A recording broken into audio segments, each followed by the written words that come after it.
oferecendo os melhores produtos com alta tecnologia e atendimento personalizado e unificado, atuando nos hospitais, home care e sono. Para quem ainda não segue nossas páginas nas redes sociais, vocês podem estar acompanhando o nosso trabalho através do Instagram, que é LocMed_hospitalar, e através do site também, que é www.locmed.com.br.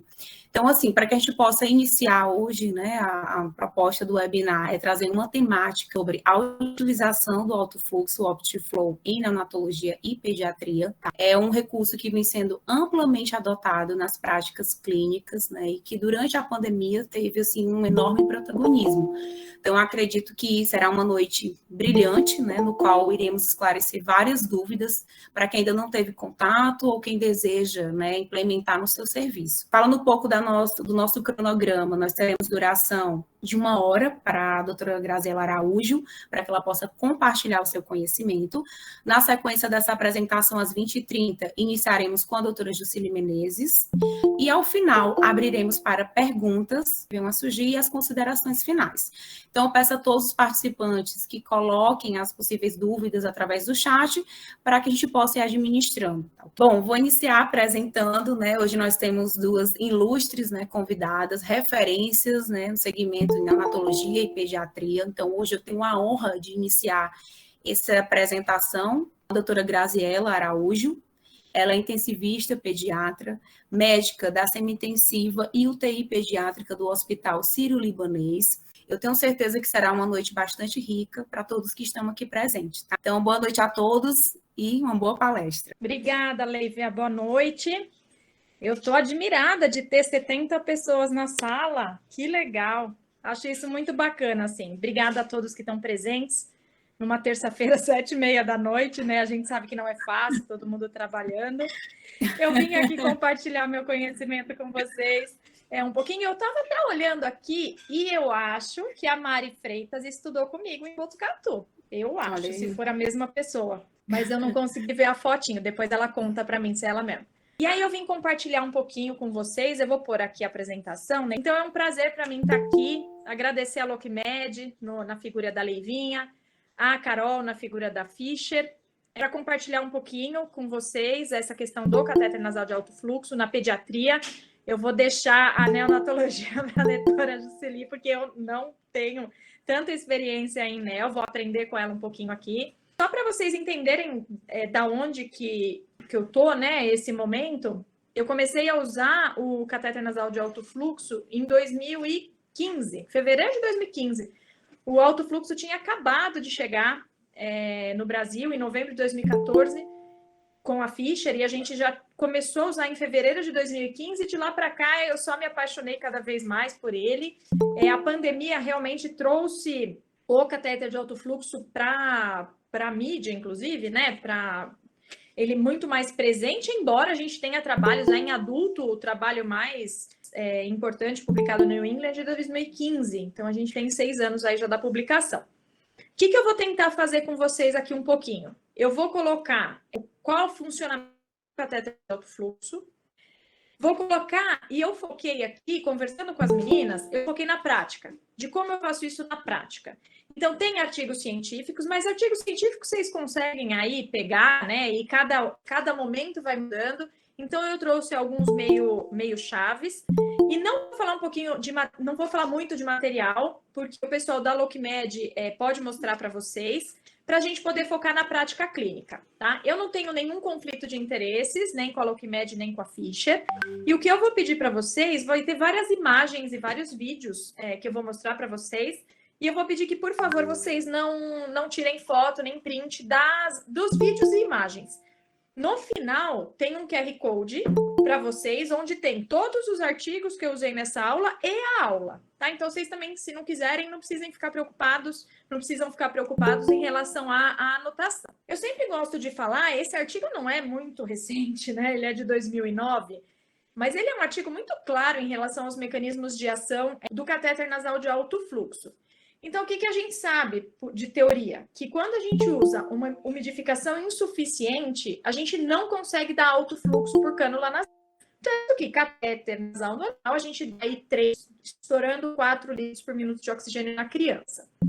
Quando a gente faz esse aquecimento suficiente, que é acima de 34 graus, e eu umidifico a 100%, eu consigo oferecer alto fluxo de gás pela cânula. Hoje, a principal indicação é insuficiência respiratória aguda hipoxêmica. Então, se vocês lembrarem da COVID, é a principal indicação. E a criança tem que ter drive respiratório. E eu vou mostrar um pouquinho para vocês que o catéter de alto fluxo e a ventilação não invasiva, eles são suportes ventilatórios não invasivos. E eles não são excludentes. Eles podem ser usados, inclusive, um concomitante ao outro. Qual que é a diferença? Quando eu quero dar pressão, então se eu tenho uma criança com problema neuromuscular, uma criança que tem uma telectasia porque ela não tem caixa torácica, eu preciso dar pressão, eu vou usar VNI. Quando eu tiver uma criança que o nosso carro-chefe, eu vou trazer caso para vocês, é bronquiolite, pneumonia, eu vou usar o catéter nasal de alto fluxo. Só que eu posso ir intercalando os dois. Nada impede que eu também intercale ambos. Eu vou falar desses 6 mecanismos de ação. Lavagem do espaço morto, reduz a resistência inspiratória, melhora a conduçância e complacência, reduz trabalho metabólico e pode promover uma PIP. A única coisa que não está nesse artigo é a melhora da clearance de secreção, que eu vou mostrar para vocês um vídeo. Começando lá da lavagem do espaço morto da nasofaringe, a gente sabe que quando a gente reduz o espaço morto, aumenta-se a ventilação alveolar e é comparável, vocês já usaram a TGI para lavar CO2. Então, você faz um fluxo de ar, de oxigênio, né? Um fluxo de ar e oxigênio, que favorece a ventilação minuto com a eliminação do CO2, facilitando essa troca gasosa. Se vocês me perguntarem, então, eu posso usar o catéter de alto fluxo em paciente hipercapênico, por exemplo, na asma. Eu vou mostrar um artigo que fala que até pode usar, mas hoje a gente ainda não tem evidência forte, do ponto de vista científico, para usar na asma. E os trabalhos que mostram que eu não tenho eliminação de CO2, os trabalhos mais robustos, eles partem de um CO2 normal. Então, muito provavelmente, no CO2 normal, você acaba não tendo menos CO2. E hoje eu vou mostrar para vocês, na prática, a gente acaba usando em alguns casos, mas eu não tenho uma forte evidência teórica ainda em relação a isso. Vamos ver se vai rodar o vídeo, eu vou até passar 2 vezes. A gente tem aqui, onde está em vermelho, que é uma cintilografia, a gente tem o gás carbônico. Então, se a gente vai vendo o vídeo, conforme vai aumentando os litros por minuto de fluxo, eu vou diminuindo a quantidade de CO2. E com isso eu melhoro a ventilação minuto e a ventilação alveolar, tendendo a reduzir o gás carbônico. Vou melhorar a troca gasosa. A segunda coisa é que a gente reduz essa resistência, porque toda vez que a gente inspira, a nasofaringe colaba. E quando a gente tem o desconforto respiratório, você tem um colapso maior. Isso aumenta a resistência ao fluxo que entra. Quando eu uso o catéter nasal de alto fluxo, esse fluxo distende a nasofaringe e eu reduzo o trabalho respiratório. Se a gente for olhar na literatura, quem que reduz o trabalho respiratório é medido por pressão esofágica, que é biologia.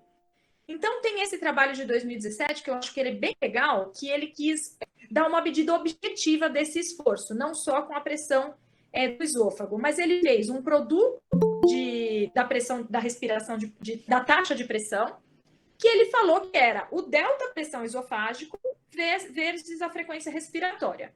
Lembrando que quanto maior o delta da pressão esofágica, maior esforço eu tenho. E por que eu gosto desse trabalho? Porque ele pega aqui as taxas de fluxo de meio litro quilo minuto, 1 litro quilo minuto, 1,5 e 2. E o que ele mostra? Que a gente vai ter, deixa eu só voltar aqui, a gente vai ter uma redução nessa medida quando a gente usa acima de 1 litro quilo minuto. Inclusive, ela é muito maior quando eu uso 2. O que traz aqui um racional que eu vou mostrar para vocês na prática, que a gente chega a 2 litros quilo minuto. E se a gente for pegar por peso, qual é a faixa etária que ele mostrou que tinha mais diferença? Era na faixa etária abaixo de 8 quilos. E se a gente pegar nosso carro-chefe, que é a bronquiolite, a gente vai entender que a gente vai deixar 2 litros quilo minuto e que as crianças que mais beneficiam são as crianças menores. Então, é isso que exatamente que ele mostra, que a gente reduz o esforço quando o fluxo é maior e os pacientes são um pouquinho menores. Quando a gente usa um gás frio e seco, eu posso levar a broncoconstrição. E eu sempre conto essa história, quem já viu minhas aulas já viu eu contar, que eu tenho asma induzida por exercício, e quando eu vou fazer o teste de função pulmonar, eles me deixam correndo com o nariz tampado, o ar-condicionado ligado no máximo, e eu respirando pela boca. Por quê? Eu não aqueço o ar aqui, eu pego o ar direto, e depois, quando eu faço a prova de função pulmonar, depois do exercício, eu estou em broncoconstrição. Em teoria, eu não vou aumentar a capacidade residual funcional, porque eu não... A ideia não é dar PIP. Eu até posso dar, mas a ideia não é dar. Então, se eu tenho uma melhora ventilatória, isso se deve realmente à melhora da complacência pulmonar. Pode parecer meio bobo, mas essa diminuição do gasto energético em aquecer o ar pelo nariz é muito importante. Então, se eu uso uma criança que já está com esforço respiratório, já está com um trabalho aumentado, se eu reduzir pelo menos o gasto de energia ali do nariz, isso já é uma redução que vai fazer talvez alguma diferença. E por fim, ele pode promover uma PIP, uma pressão pulmonar positiva. Mas a ideia não é essa. Principalmente se a boca estiver fechada. Porque quando eu dou o high flow e a criança abre a boca, acaba saindo o ar pela boca. O que eles viram em adultos? Que se a pessoa está com a boca fechada e a gente usa 60 litros por minuto, daria um PIP em torno de 6 a 7. Por que eu não estou preocupada? Porque não é isso que eu quero. Não quero dar pressão, eu quero os outros 5 que eu falei para vocês até agora. Agora, é claro que se eu promover uma PIP, eu vou diminuir o retorno venoso e melhorar o débito cardíaco, tá? E eu vou mostrar um caso para vocês que exatamente aconteceu isso. Eu gosto desse vídeo porque é essa questão da PIP que ele mostra, essa é uma tomografia de impedância elétrica, e aí ele mostra onde tem o azul claro é onde está ventilando melhor. Então, com baixo fluxo, praticamente não ventila nada. A hora que ele coloca no OptiFlow, no catéter de alto fluxo, a gente vê que melhora. Então, vocês veem um pulmão um pouco mais aberto, com uma ventilação muito melhor. Então, isso foi mostrado em tomografia de impedância elétrica, embora não seja o que eu desejo, porque se eu quisesse isso de fato, eu colocaria na VNI, mas a gente vê que isso pode acontecer, e se acontecer, obviamente que é um benefício.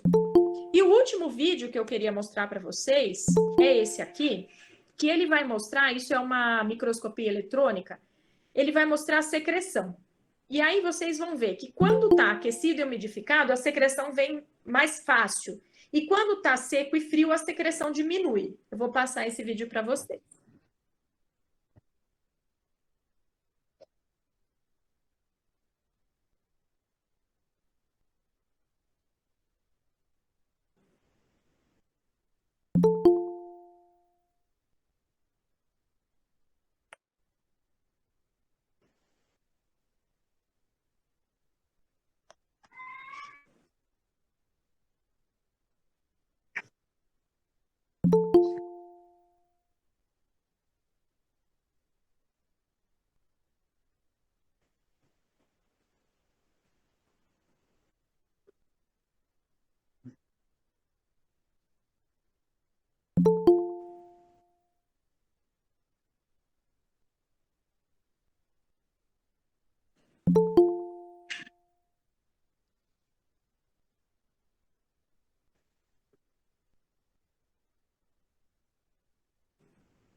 Eu gosto muito desse vídeo porque ele mostra por que a bronquiolite é nosso carro-chefe, né? É de tirar a secreção.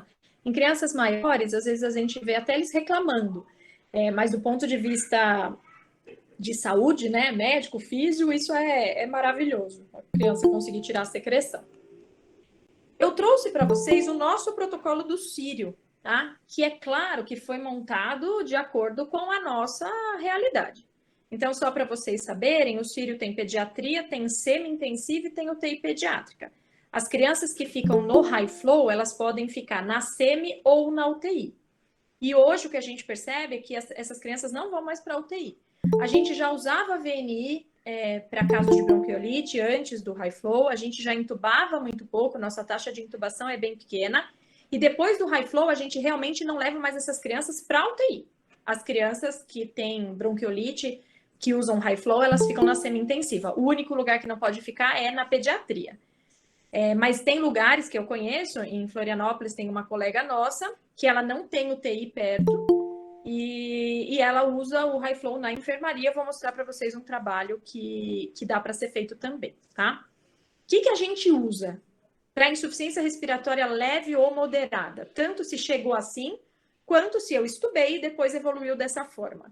A gente usa a escala de Wood-Downes modificada. E por que a gente não põe no grave? Porque a gente, com a nossa experiência, a gente percebeu que o grave eu intubava. O grave falhava. Então, a gente passou a não usar mais nos graves. E a gente usa na leve a moderada.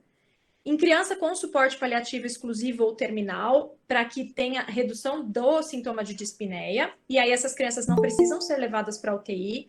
No Itaci, que foi onde eu comecei a usar, o Itaci é o Hospital Oncológico do HC, do Instituto da Criança, a gente deixava essas crianças na enfermaria. Essas crianças em paliativo exclusivo ou terminalidade. Hipoxemia refratária, oxigênio convencional, que é quando está saturando abaixo de 90 com FI de 60.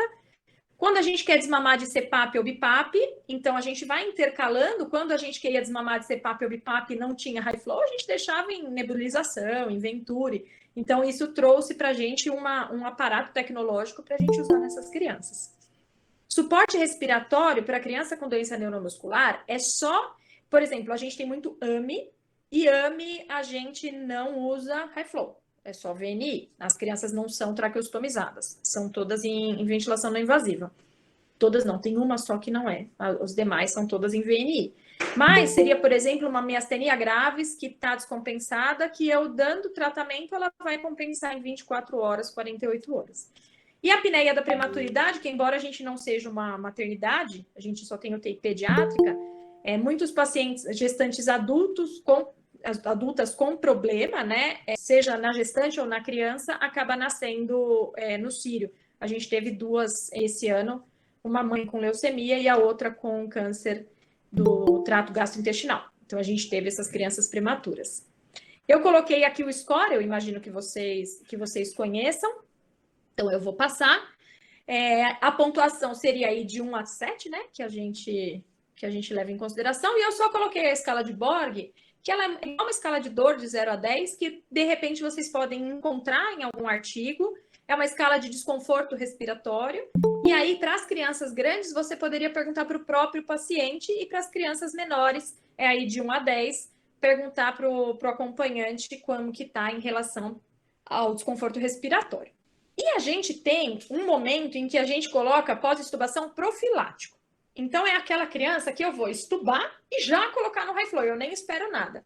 Aquela outra criança que eu falei para vocês, essa outra aqui, que é o pós-extubação, essa criança é aquela que eu estubo, não acho que vai fazer desconforto respiratório, e depois ela evolui e a gente coloca. Mas essas aqui, neuropata, a gente tem muito transplante hepático, então a gente tem aumento de volume abdominal, se já falhou a extubação, se é muito desnutrido, se usou NAVA, ou se teve um desmame difícil ou prolongado, essas crianças, a gente já deixa o high flow do lado.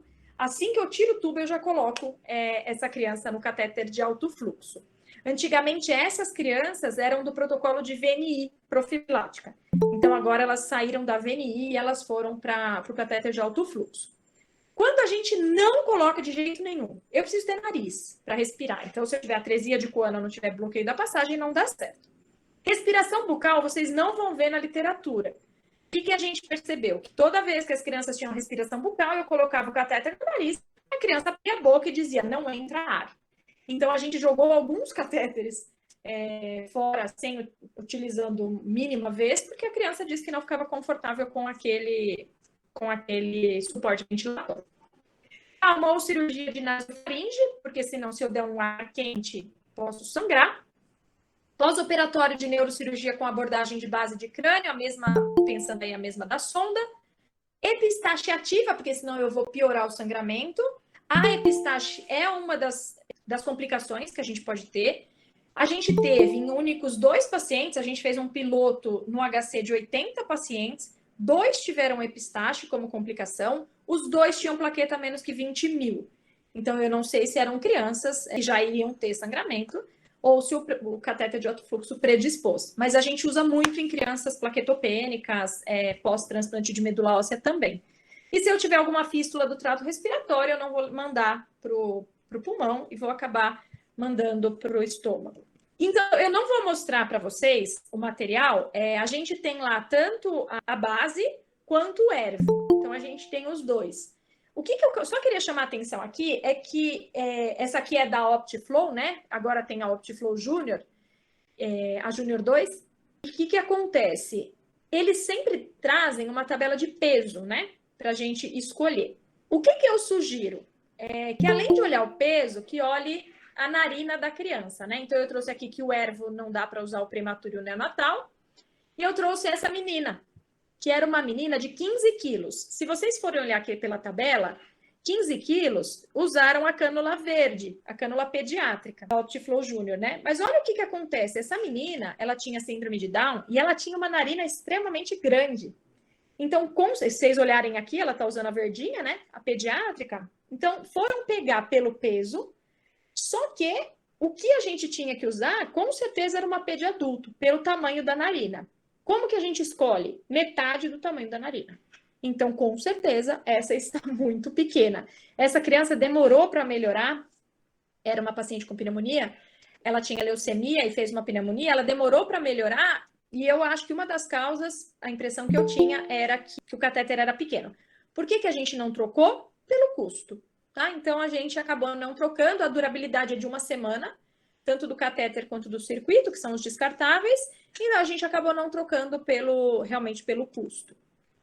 E aqui são as cânulas de adulto. O que eu queria salientar é a cânula de tráqueo, para fazer catéter de alto fluxo na tráqueo, e a gente já conseguiu desmamar algumas crianças de BIPAP em tráqueo usando uma transição para a cânula, tá? Essa sou eu. Não parece, mas sou eu. Eu estava com uma cânula M e aqui eu estava num ervo a 36 graus, 50 litros por minuto e FI a 21%. Só o que eu queria salientar, eu gosto dessa foto só para mostrar isso aqui, que era uma água gelada, tirada da geladeira.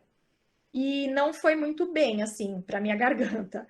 Eu sugiro sempre usar ou comida em temperatura ambiente, comida e bebida, temperatura ambiente ou mais gelada, mais quente. Porque a gelada, a hora que ela bateva em quente na minha garganta, realmente foi ruim na garganta, mas eu não tive engasgo, não tive nada.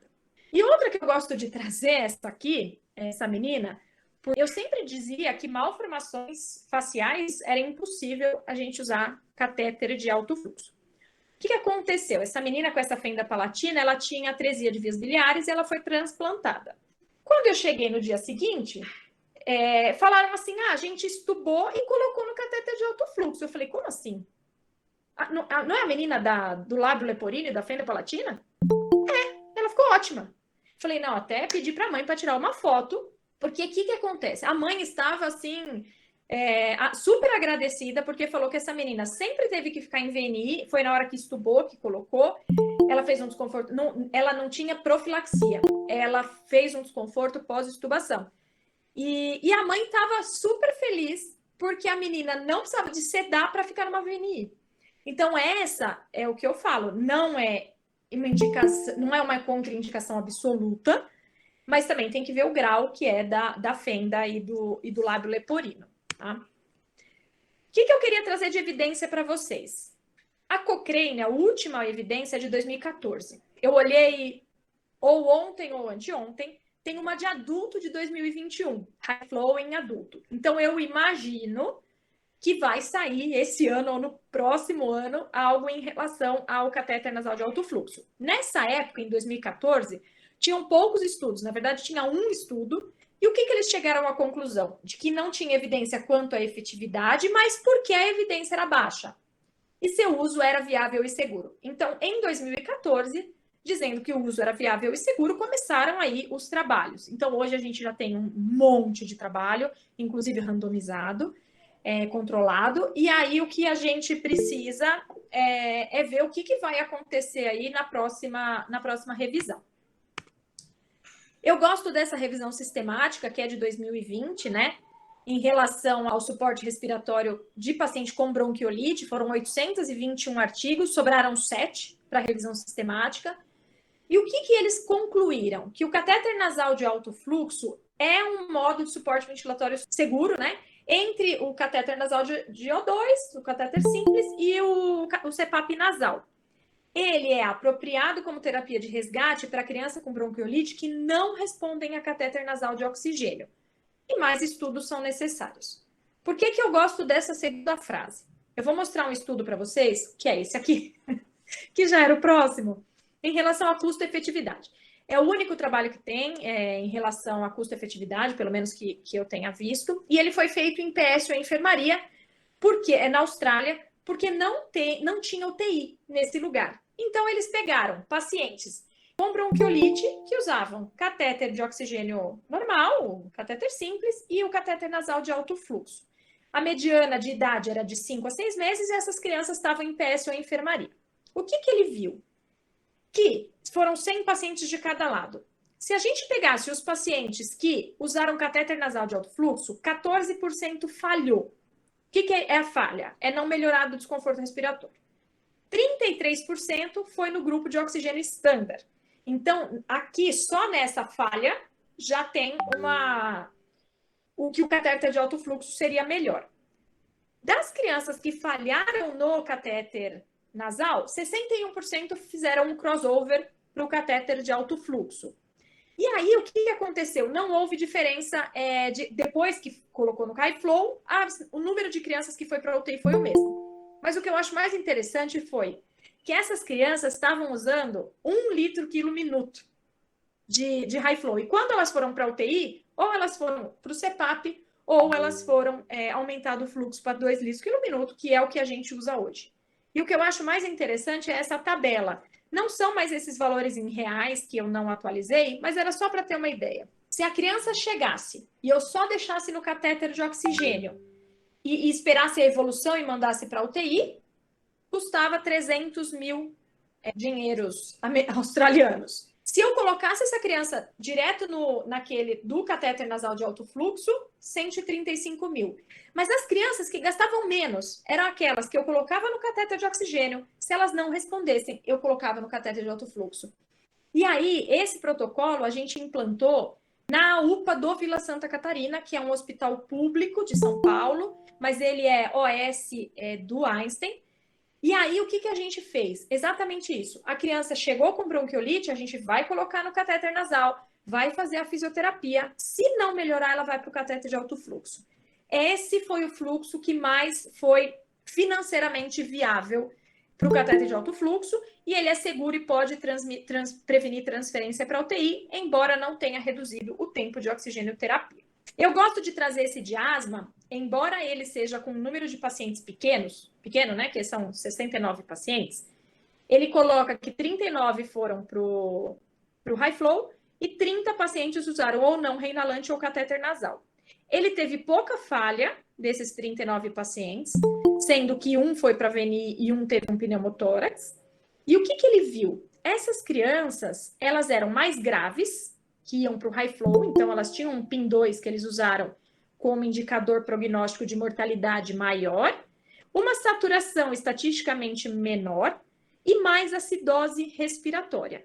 E, além de tudo, essas crianças tinham usado mais sulfato de magnésio como resgate e tinham um tempo de internação na UTI maior. O que eles concluem? Que pode ser usado na asma grave e é seguro. Vou dizer para vocês que, na prática, as crianças menores, que talvez a gente nem chame de asma por definição, elas não ficam bem na VNI porque elas precisam de muita sedação. Então, mesmo sendo uma patologia com alta resistência, que seria como a asma, a gente está usando o catéter de alto fluxo na prática e eu nunca vi nenhuma complicação. Na prática, gente, o que eu faço? Metade do tamanho da narina, eu escolho o tamanho da cânula. Menor ou igual a 10 quilos, 1 a 2 litros quilo minuto. Se o paciente passar de 10 quilos, a gente usa meio litro quilo minuto para cada quilo acima de 10. Então, por exemplo, se eu tiver um paciente de 15 quilos, eu pego 2 litros quilo minuto até 10, 20 litros por minuto. 5 dividido vezes meio, 2,5. Então, eu pego 22 litros e meio por minuto. Por que é importante isso? Porque se eu usar uma cânula pediátrica que é até 25 litros por minuto, essa criança não pode usar 25 litros. Se eu usar um fluxo excessivo para o peso, eu vou aumentar a resistência. E isso pode levar a pneumonia. Então, é muito importante a gente saber o fluxo máximo que cada criança pode. No Sírio, teve um trabalho de conclusão de residência de uma fisioterapeuta, em que a gente colocava o fluxo máximo que a criança podia colocado no fluxômetro. E isso evitava que as pessoas aumentassem o fluxo. A gente começa com um fluxo baixo, vai aumentando conforme a tolerância do paciente até o nível que a gente gostaria de chegar. Inicia com um FI de 50% a 60% para manter uma saturação acima de 97%. Se a gente usar, a gente sempre vai umidificar, e a temperatura 37 graus se for na base aquecida, 34 graus se for no ervo. E como que a gente faz? Eu perguntei como que vocês usam aí, talvez vocês vão usar 2 fluxômetros. Para quem é mais antigo a gente pode falar, mais experiente, tipo eu, já usou a oxitenda ou capacete. E era exatamente essa conta que a gente fazia, que é uma média ponderada. Eu uso a quantidade de ar vezes 21%, que é 0,21, mais a quantidade de litros de O2 vezes 1, que é 100%, dividido pelo total de litros. Então, se eu usar 4 litros por minuto de ar, faço os vezes 0,21, mais 2 litros por minuto de O2, dividido pelo total de litros, eu tenho uma FI de 47%. A mais fácil é, quando eu tenho meio a meio, a FI é 60%. Isso vocês podem fazer a conta com 5 litros e 5, 6 e 6, 7 e 7, 8 e 8, 9 e 9, 10 e 10. Sempre que eu tiver metade de ar e metade de oxigênio, eu tenho 60% de FI. Então, o que eu costumo fazer quando eu estou usando 2 fluxômetros? Eu ponho meio a meio, e eu ponho tudo em oxigênio, depois eu vou subindo o ar e vou diminuindo para o paciente saturar pelo menos 94%. Gente, o paciente melhora rápido. Quando ele melhora rápido e ele melhora da frequência cardíaca, da frequência respiratória, do desconforto da saturação. E o que a gente quer é reduzir esse FI até para baixo de 40%, e a gente quer pelo menos 20% de redução de frequência cardíaca e respiratória. A gente tem uma folhinha, normalmente é preenchida pela físio, e nessa folha a gente vai colocando o horário e vai colocando o score de Wood Downes, frequência respiratória e frequência cardíaca. E eu gosto desse trabalho, ele não é, você vê, ele foi publicado na emergência antes do High Flow vir para o Brasil, né? Aqui em 2013. O que ele mostra? Isso eu acho muito importante para quem trabalha com High Flow.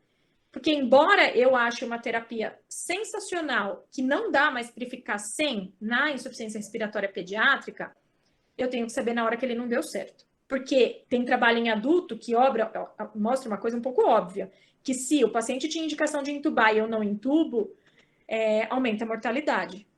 Sim, então eu tenho que saber que hora que eu tenho que passar para um outro nível de ventilação, de suporte respiratório. Então, o que ele viu? Criança muito taquipneica, falhava, chance de falhar de 2 vezes maior.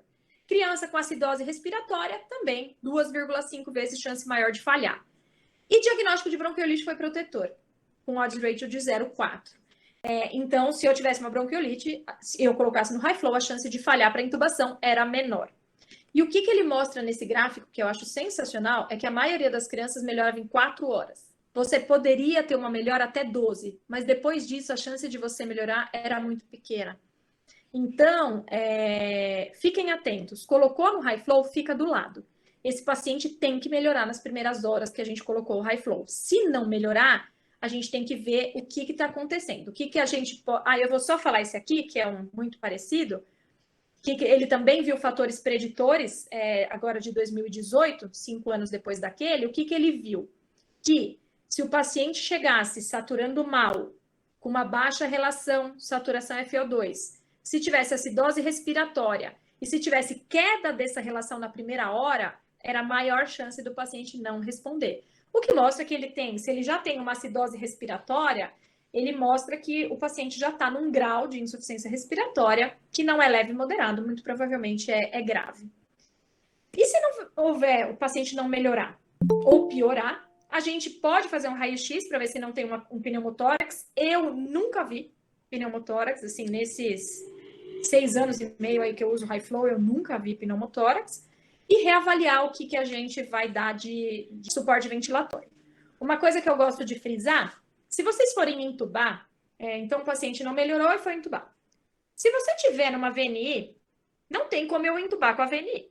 Se vocês estiverem numa não reinalante, não tem como eu entubar com uma não reinalante. A não ser VNI, a não ser que seja o CPAP. Mas se for máscara, eu tenho que tirar a máscara para entubar. Agora, se eu tiver catéter nasal de alto fluxo, eu não preciso tirar para entubar. Além de não tirar, eu dou oxigênio a 100%. Eu coloco todo o fluxo em oxigênio e ele foi, quando fizeram isso, ele foi fator preditor independente para ocorrência de hipoxemia grave durante a intubação. Então, isso é uma coisa que a gente realmente tem feito. É claro que eu não vou abrir um high flow para fazer isso, mas se o paciente já estiver no high flow, eu não tiro para intubar. Complicações. Tem distensão gástrica e abdominal, mas é infinitamente menor do que numa VNI. Eu nunca vi pneumomediastino e pneumotórax. Lesão de pele, a gente não vê aqui. Às vezes, o que a gente vê é na fixação. As crianças, às vezes, suam um pouco e essa fixação, ela começa a soltar. Se a prong bloquear por secreção, é só lavar. Não precisa jogar fora, né? Ela é silicone, você lava. E cuidado com o fluxo excessivo, que pode aumentar a resistência. Agora, para tirar. Hoje, o que a gente vê na prática é que a gente sabe colocar, sabe a indicação, sabe ver melhora, e depois a gente não sabe desmamar. E aí não faz muito sentido, porque aí a criança vai ficar mais tempo na UTI ou mais tempo internada e não tem sentido uma coisa dessa. Então, hoje, o que eu percebo é que a gente tem focado desmame ventilatório. E eu li a literatura extensamente para fazer uma aula de desmame em high flow e eu fiquei um pouco desapontada, porque ainda não tem. Eu peguei essa revisão integrativa do ano passado, que ele incluiu um trabalho qualitativo e 2 trabalhos quantitativos, que é muito pouco. O que ele evidencia? Importância da equipe multi no desmame. Mas, gente, catéter nasal de alto fluxo não funciona sem equipe multi. Eu preciso que as técnicas de enfermagem saibam o que é isso, que a enfermeira saiba, que a físio saiba, que o médico saiba. Todo mundo precisa falar a mesma língua. Eu fico na semi-intensiva de manhã e a gente faz um plano durante o dia. E quem mexe no catéter de alto fluxo é a fisioterapeuta. Então, a gente propõe um plano para aquele dia, no dia, a hora que eu chego, eu vou. Porém, infelizmente, a gente não tem evidência se fazer um desmame gradual ou um desmame súbito é melhor. O súbito parece um teste do despertar, que desliga toda a sedação e acorda. Então, eles veem lá, se a criança está bem, eles tiram o high flow, chegando num determinado patamar. Se a criança piora, eles voltam. O que a gente faz na prática é o gradual. O que a gente faz primeiro? Obrigatoriamente, eu tenho que entender que quando eu vou desmamar, FO2 é uma coisa e fluxo é outra. É igual quando a gente tem uma criança com síndrome de desconforto e eu aumento a PIP. Ninguém reduz a PIP nas primeiras 24 horas. Se eu aumentei e a criança estabilizou, vai ficar daquela forma. Aqui é igual.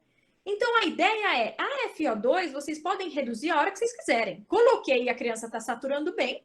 A gente, muitas vezes, deixa a FO2 de 21%. A criança fica só no fluxômetro de ar, comprimido ligado. Por quê? O que ela precisa não é de oxigênio. O que ela precisa é do suporte ventilatório. Então, a gente usa a diminuição de fluxo quando eu tiver pelo menos 24 horas que aquela criança ficou estável naquele fluxo. E o que a gente faz? É claro que isso não é uma receita de bolo, porque não funciona assim, mas a gente acaba primeiro desmamando a FO2 até 40 e depois a gente reduz o fluxo a cada 6 a 8 horas. 1 a 2 litros por minuto, conforme a tolerância do paciente.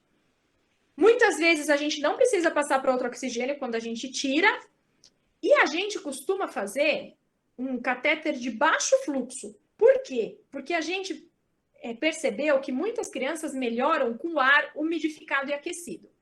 Se vocês forem ler alguns trabalhos canadenses, eles tiram 6 litros por minuto, eles suspendem o high flow. Eles tiram e colocam numa oxigenoterapia de baixo fluxo. O que acontece? Eles usam oxigenoterapia de baixo fluxo, aquecido e umidificado. E no Brasil a gente não tem, assim, de forma disseminada, a gente não usa, eu uso, se for um catéter nasal, é frio e seco. Quando tem aquecimento, em alguns lugares que eu vejo, não é um aquecimento a 37 graus, você não tem esse controle. Então, a gente optou por reduzir um pouco mais, até porque quando a gente usa a base, o fluxômetro, o bias do circuito é de 0,5 litro por minuto. Então, o paciente não vai reter CO2. E o bias do ervo é de 2 litros por minuto. Então, eu posso usar no sentido de segurança, isso não vai trazer falta de segurança para o procedimento. Falado isso, gente, eu vou falar de 4 casos. Eu sempre falo desse primeiro, porque foi o primeiro que eu usei. O menino tinha 9 anos, 30 quilos, e ele tinha um crânio faringioma ressecado e tinha feito radioterapia. Ele chegou no pronto-socorro com um choque adrenal, ele teve diarreia e vômito. Aí fez um choque adrenal, chegou com um choque, precisou entubar, e na intubação ele broncoaspirou e fez uma pneumonia. Foi para a UTI, foi estubado depois de 2 dias, só que ele teve um desconforto respiratório muito grande. E ele estava na máscara facial, né? Tentava inverter máscara facial, máscara nasal, mas ele não tolerava de jeito nenhum. E a gente acha que ele não tolerava porque ele era cego. E muito provavelmente ele estava muito assustado com tudo aquilo que estava acontecendo. E para ficar na VNI, ele tinha que usar a dexmedetomidina, o Precedex, 0,7 microgramas quilo minuto. Então, eu sempre falo que se eu estou falando de custo, eu vou falar do custo do Precedex também, né? Ele estava na VNI e eu estava usando o Precedex. A gente indicou a terapia de alto fluxo para ele. Inicialmente, ele ficou com fluxo de 40 litros por minuto, uma FI de 60, e foi impressionante. O que a gente percebeu? Esse menino, na hora que ele tirou a VNI e pôs o high flow, ele falou que estava com sede. Ele tinha diabetes insípido e ele mesmo se regulava, ele não usava DDAVP. E aí eu falei para ele, olha, se você então fechar a boca e melhorar, eu vou te dar a água. E ele fechou a boca, melhorou e, de fato, 2 horas depois, ele estava bebendo água. Ele estava falando, ele estava comendo e ele estava bebendo água.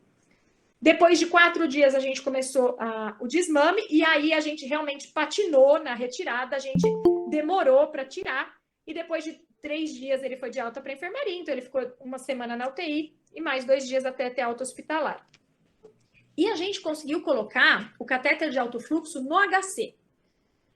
A gente fez um piloto com esses 80 pacientes e a gente não queria, quando eu levei isso para o núcleo de tecnologia, a gente não queria mostrar que o high flow era eficiente, porque ele era. Ele tem uma eficiência, ele tem uma eficácia. O que a gente queria mostrar, ele tinha uma efetividade. Se de fato ele era bom, com o menor dinheiro que eu pudesse usar. E quais foram as coisas que a gente conseguiu mostrar nesse piloto que levaram a esse custo-benefício? Foi dieta que não é usada por sonda. Uma das coisas mais caras da UTI é dieta enteral. Quando eu coloco o high flow e o paciente come por boca, isso diminui o custo. A gente usou o trabalho do New England de adulto, que mostrou que tinha 12% a menos de intubação. E se a gente colocasse na ponta do lápis 12% a menos de intubação, com 12% a menos de sedação, isso também, o custo era menor. Então, foram as 2 coisas que fizeram a gente mostrar que o custo é menor. O que os trabalhos têm mostrado hoje para a criança é que a qualidade, né, o conforto do paciente é muito maior muito melhor com o high flow do que com a VNI. E eu queria mostrar para vocês o raio-x. Quando a gente colocou o raio-x era esse, não era edema agudo, ele tinha um eco normal, ele não tinha balanço hídrico positivo, então não era edema, estava fechado mesmo pós-extubação, e 24 horas depois o raio-x dele é esse. E aí a gente ficou essa 1 semana aí, mas foi impressionante a melhora dele. E foi aí que eu comecei a me apaixonar. Ele tinha uma sonda, mas não era por causa da VNI era lá da intubação, ele já tinha essa sonda desde antes. Daí, alguns tempos depois, uns 2 dias depois, a gente tirou. Eu queria mostrar essa menina. Ela tinha 15 anos, 40 quilos. Ela tinha uma leucemia linfóide aguda. E ela evoluiu com uma pancreatite medicamentosa pela L-asparaginase. E chegou para mim na UTI por causa da pancreatite. Ela estava em ar ambiente e eupneica. Mas quando a gente fez esse raio-x, a gente já ficou muito preocupado.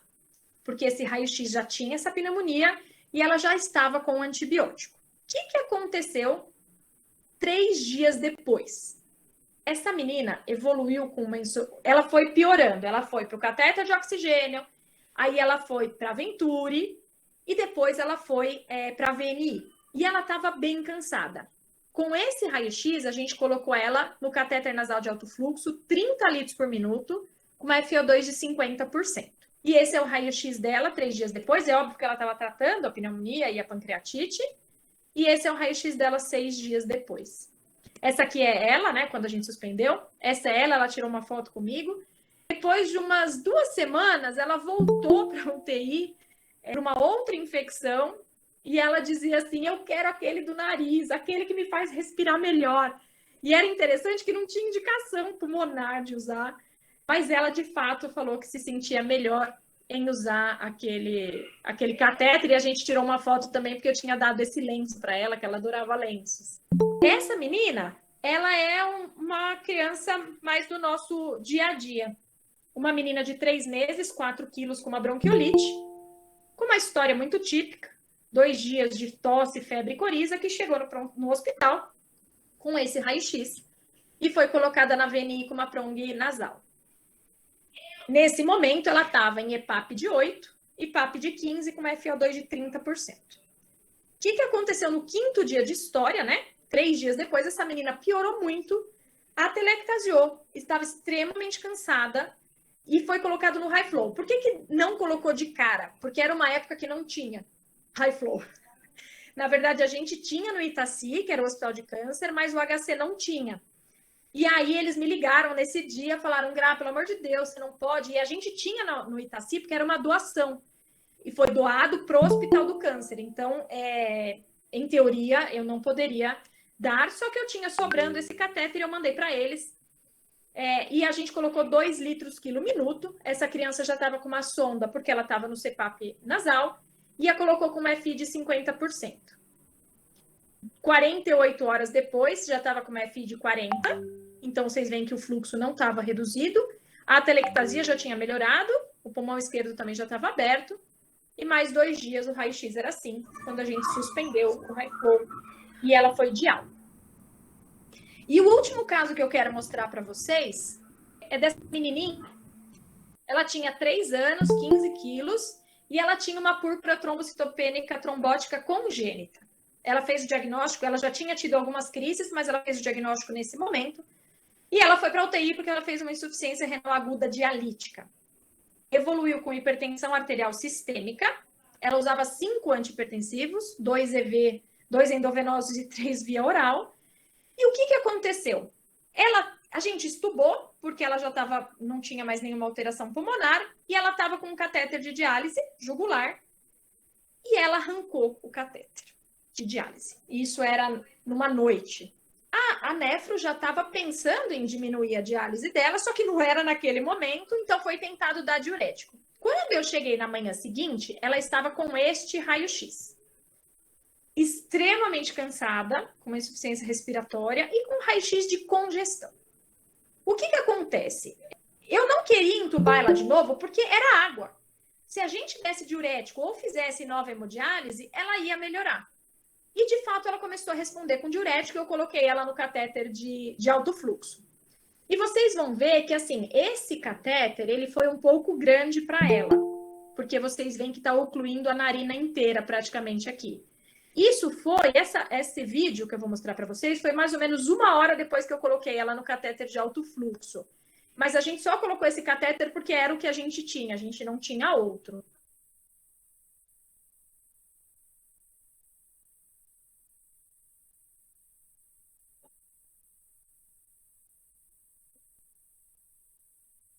Então, a gente usou um catéter de adulto, tanto que o circuito é de adulto, né? Aqui é 37 graus. E aqui ela dormiu, ainda hipertensa. Um tempinho depois ela acordou, e aí eu fui lá falar com ela, e ela estava comendo bolachinha.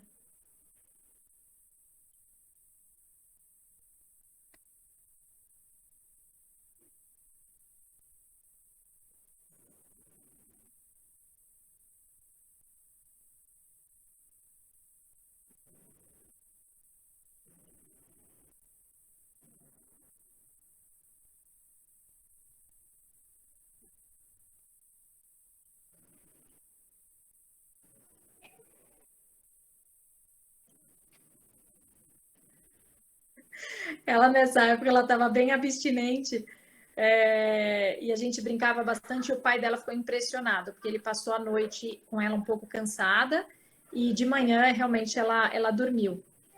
Esse é o raio-x dela um dia depois. É claro que não foi o High Flow que fez isso, né, gente? Isso é diurético, mas o High Flow foi um suporte que eu usei até 4 dias depois para suspender o High Flow. Vocês veem que ela tem um coração grande, que já é da hipertensão crônica que ela tem.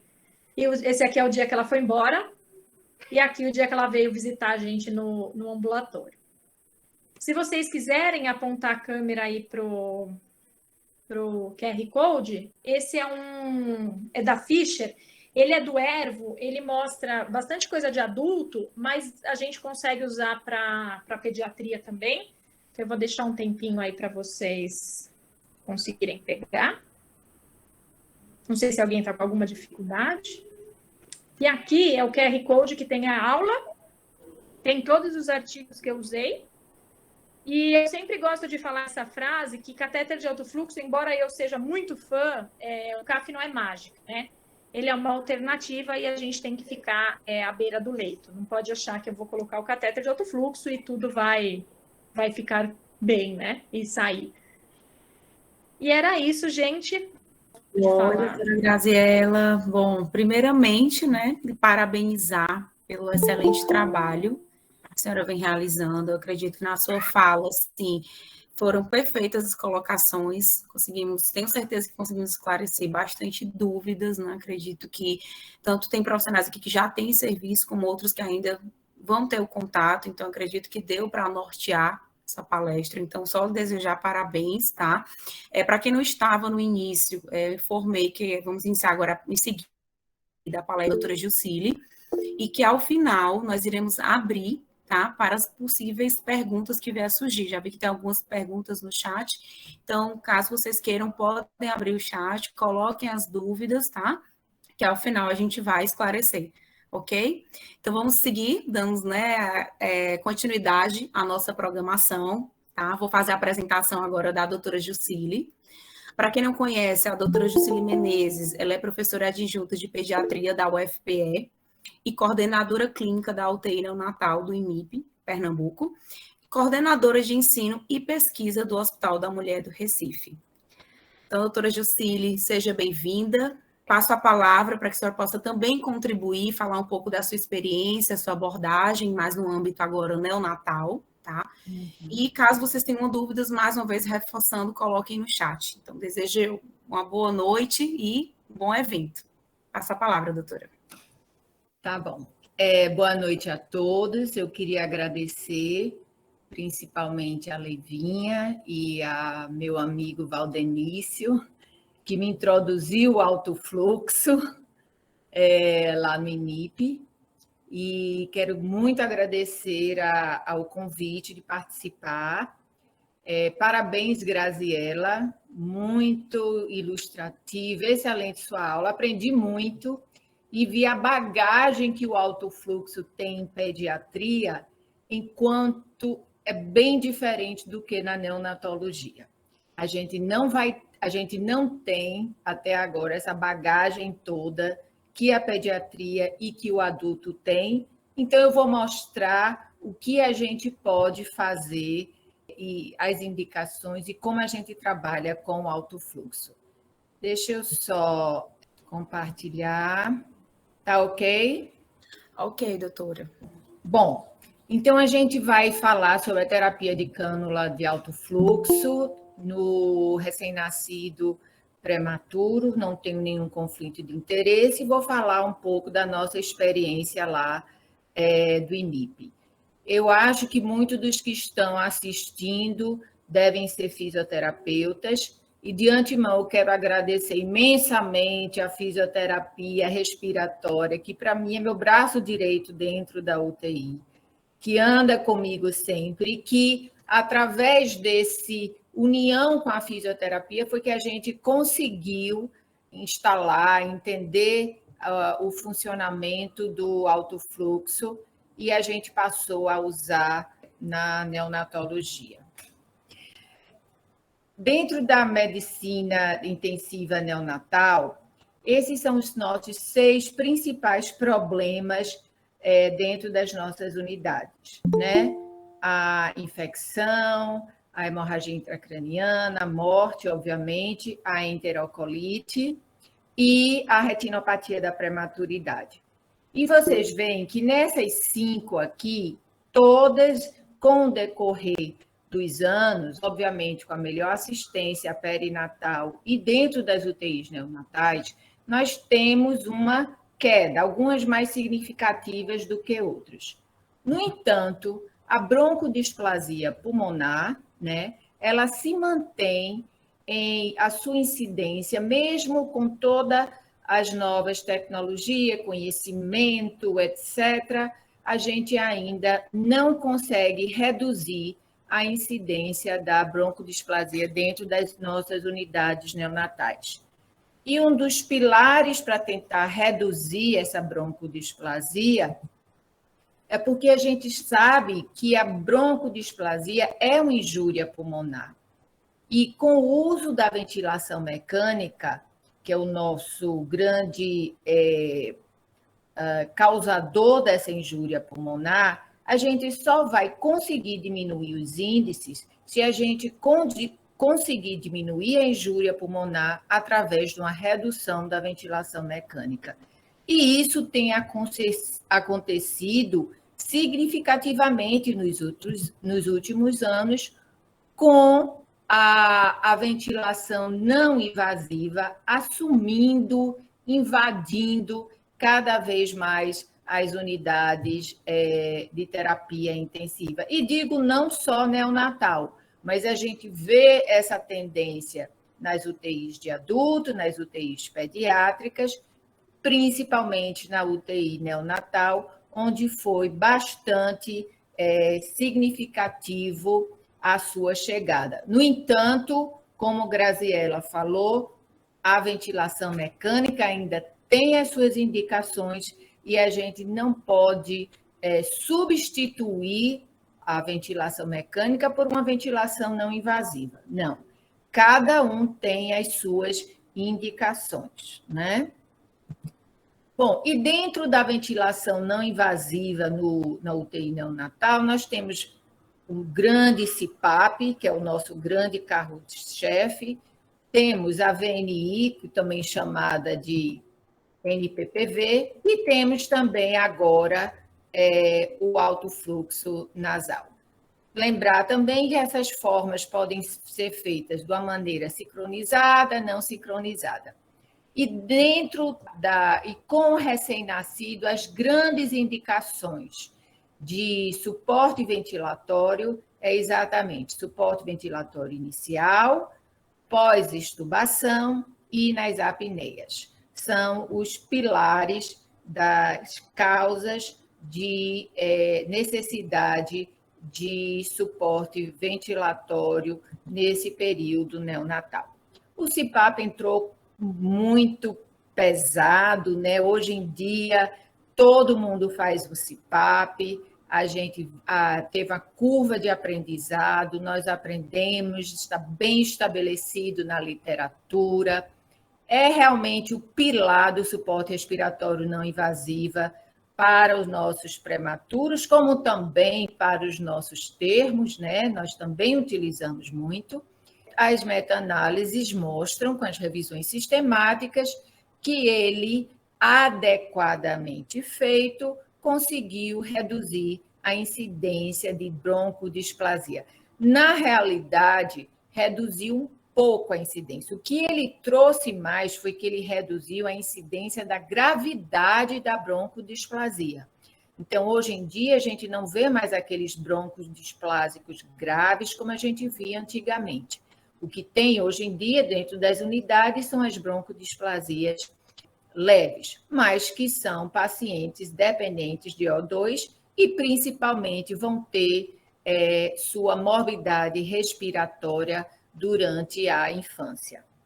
No entanto, o CPAP tem algumas desvantagens, muito por conta do manuseio de instalar o CPAP no recém-nascido. Então, às vezes, é uma vedação ineficaz, né?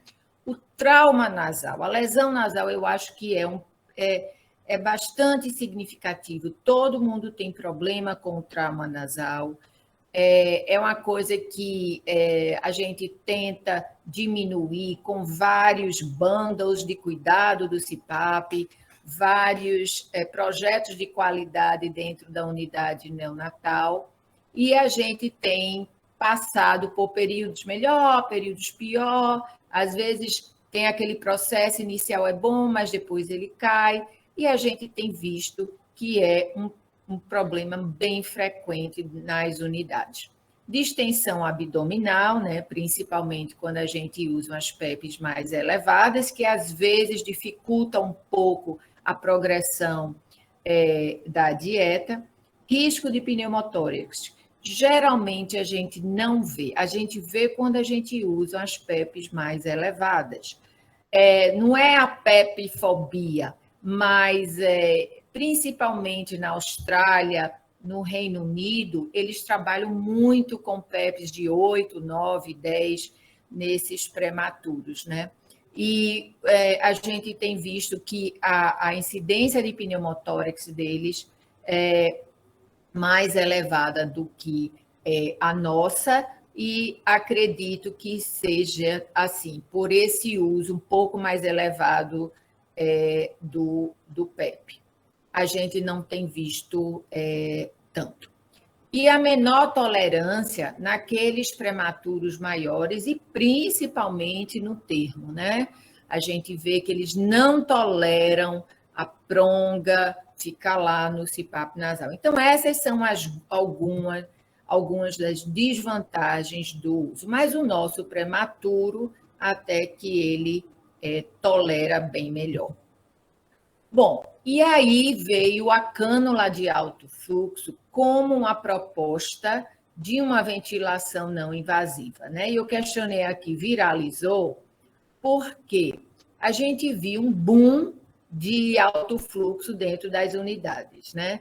Principalmente, obviamente, o neonatal, a gente só pega, começou no adulto, passa para as unidades pediátricas e depois chega a nós. Então, com certeza, a pediatria tem muito mais experiência em alto fluxo do que nós, né? Porque só chegou praticamente depois de 2016, quando começou a sair os resultados dos grandes ensaios clínicos. Mas vocês veem aqui, quando compara 2000 a 2011, olha aqui número de artigos de alto fluxo, quando é de 2007 para 2018, veja como ele aumentou significativamente, né? E hoje em dia, se você for na UTI neonatal, na Austrália, Reino Unido, Estados Unidos, 70% desses UTIs utilizam já muito dentro da sua prática diária. E a cânula de alto fluxo, que eu não vou me deter muito, porque, inclusive, Graziella já relatou todo o mecanismo de funcionamento, né? Mas a gente tem os fluxos de gases, o umidificador, o circuito e a cânula nasal apropriada para cada recém-nascido. Eu não posso deixar de falar dos gases aquecidos, porque eu acho que a cânula nasal proporcionar esses gases aquecidos foi uma contribuição muito significativa. Você imagine um prematuro, você colocar ele para respirar um gás seco e frio. Só isso já vai levar a uma apneia.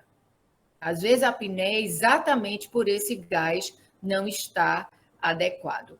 Então, com o mecanismo, né, com esse circuito que tem um fio aquecido em espiral duplo dentro do circuito, que garante essa distribuição do calor, isso é fantástico. E isso dá muito mais conforto ao paciente, reduzindo a condensação e prevenindo a obstrução do circuito com água, né? Quantas vezes a gente, às vezes, vai nos circuitos de outras, do CPAP, da VNI, tá aquela coisa lá cheia, condensada e cheia de água, né? Então, assim, eu acho que a possibilidade dessa tecnologia com esse circuito interno foi muito bom para as vias aéreas dos nossos recém-nascidos.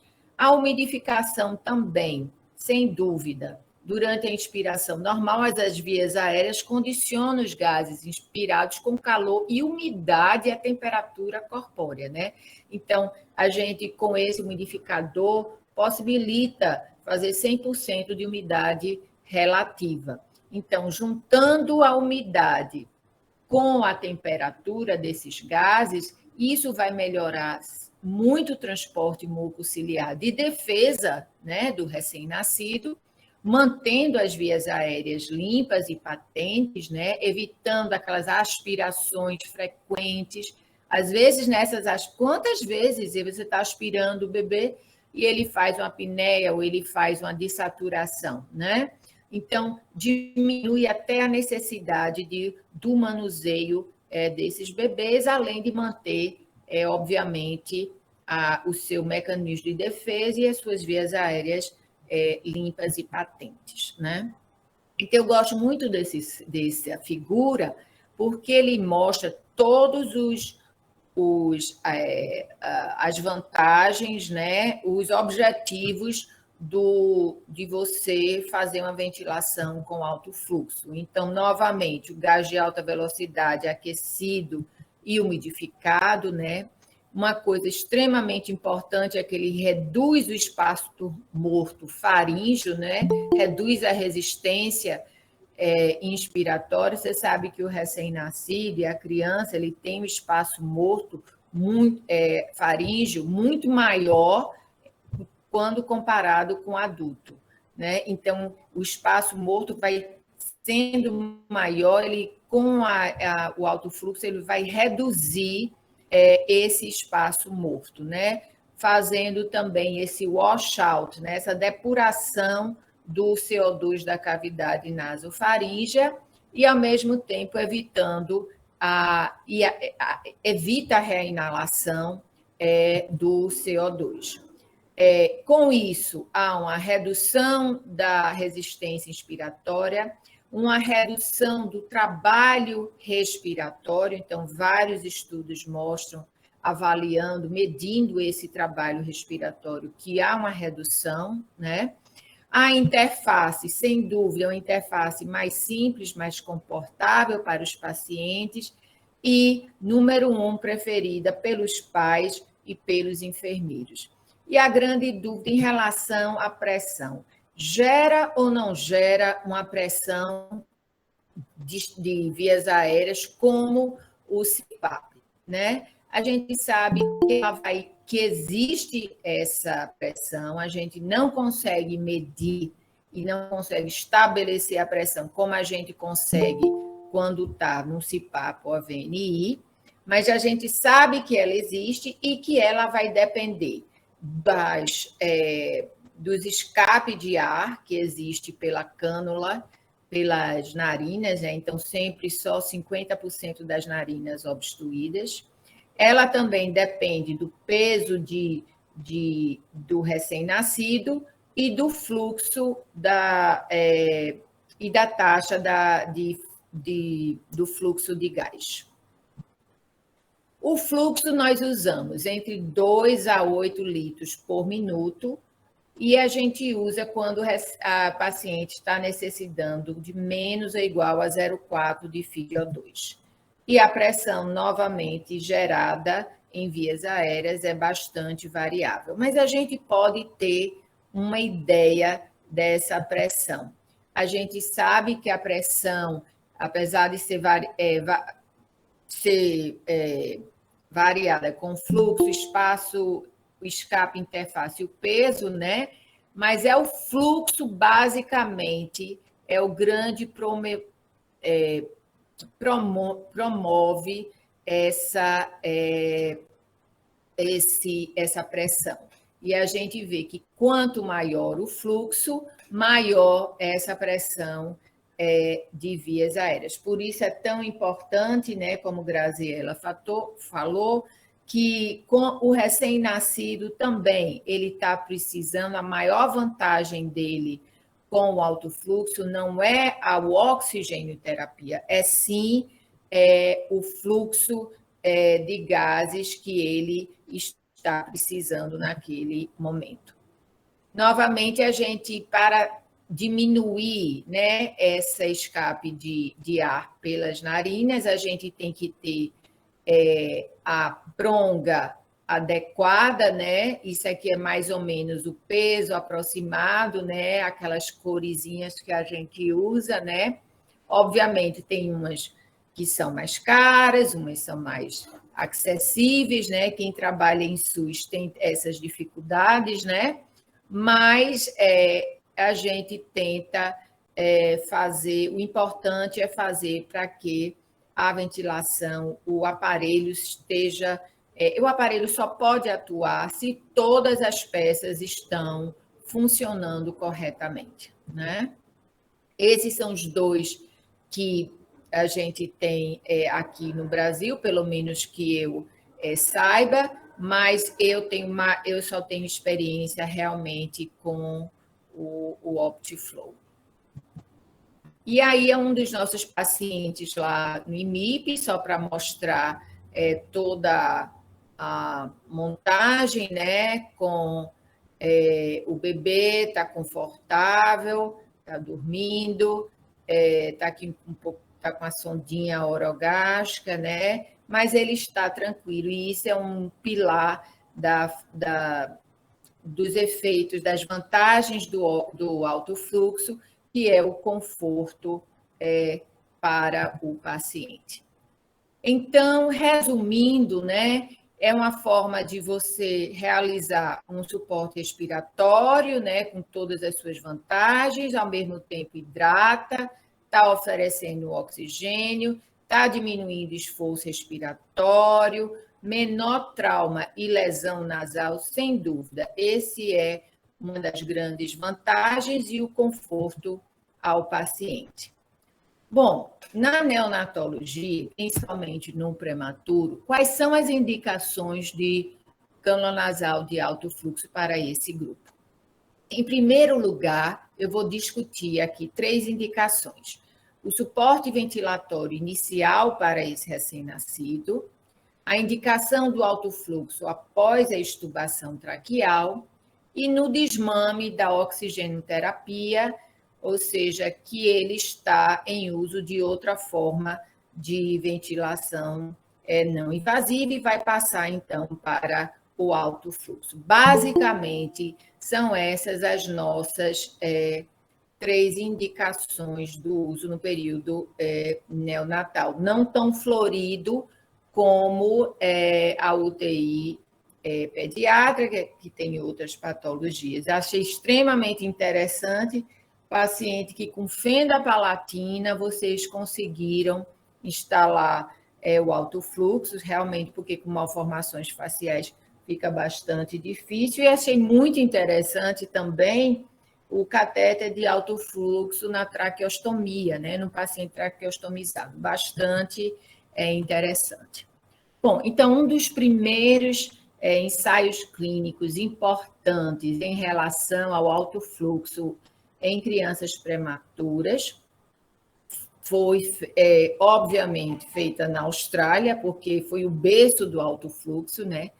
E esse trabalho foi publicado no New England, né? E ele avalia o suporte ventilatório primário para esses prematuros. Foi um estudo multicêntrico, né, de não inferioridade. Na realidade, ele quis ver, né, se o alto fluxo é não inferior, não é que seja melhor ou superior, é não inferior ao CPAP como suporte respiratório primário nesses recém-nascidos com desconforto respiratório. Vocês veem que ele tem uma amostra importante de 564 recém-nascidos, mas veja a idade gestacional, acima de 28 semanas, foram randomizados para o CPAP ou alto fluxo, e o desfecho primário foi a falha na terapia ventilatória nas primeiras 72 horas.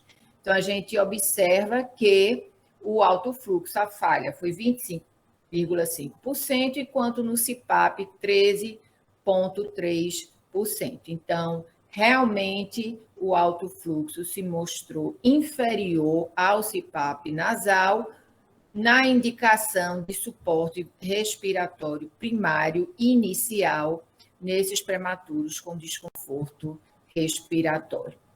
Vários outros estudos saíram depois desse. Essa é a meta-análise mais atualizada, de 2019. Vocês veem que tem 6 estudos aqui, o último foi de 2018, né?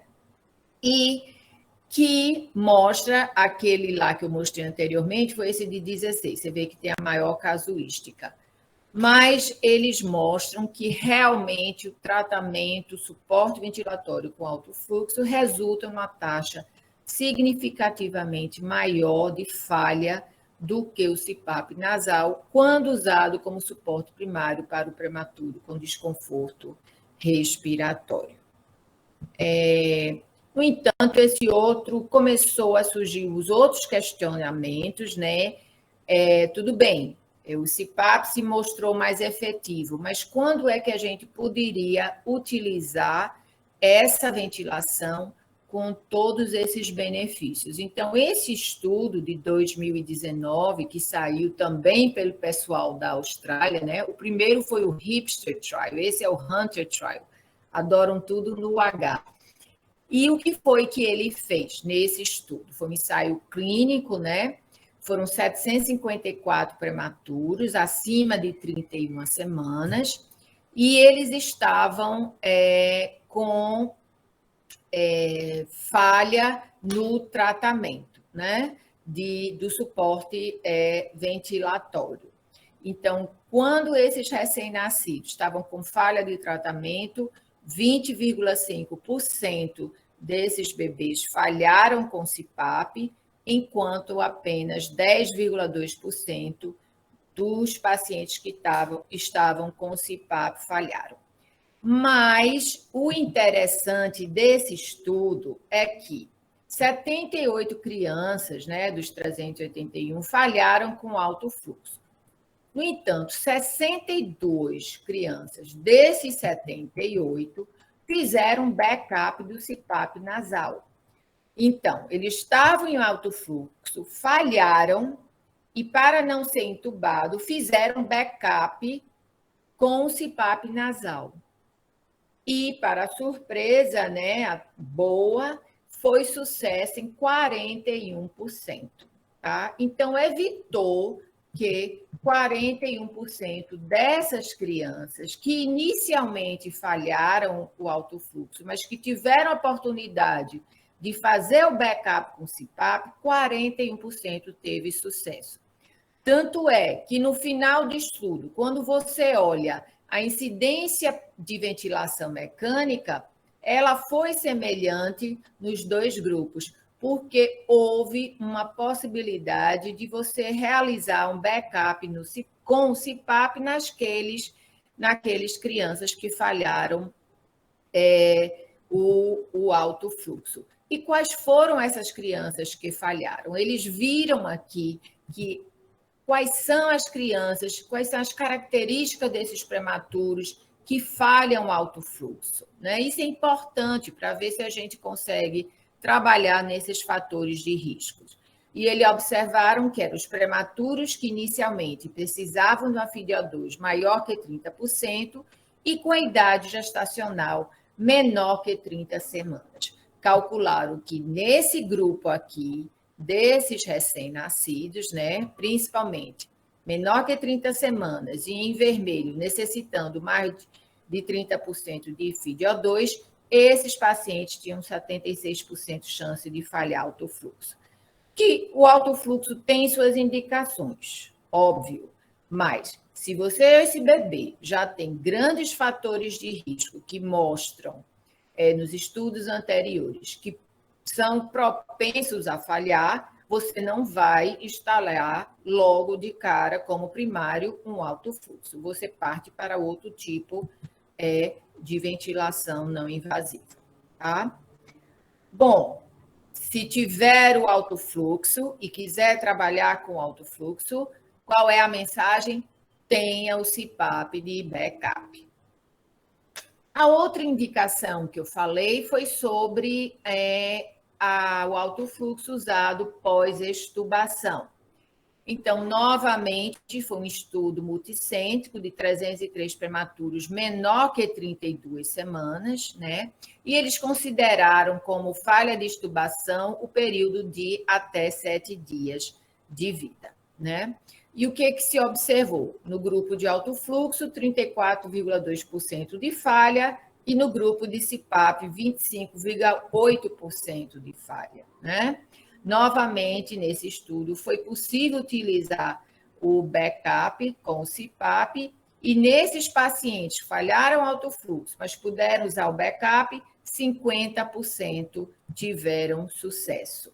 Então, concluindo, a eficácia do alto fluxo foi semelhante ao CPAP na extubação, mas quando utilizada, o alto fluxo deve sempre ter um backup do CPAP nasal, porque o objetivo final você está conseguindo, que é evitar uma ventilação mecânica.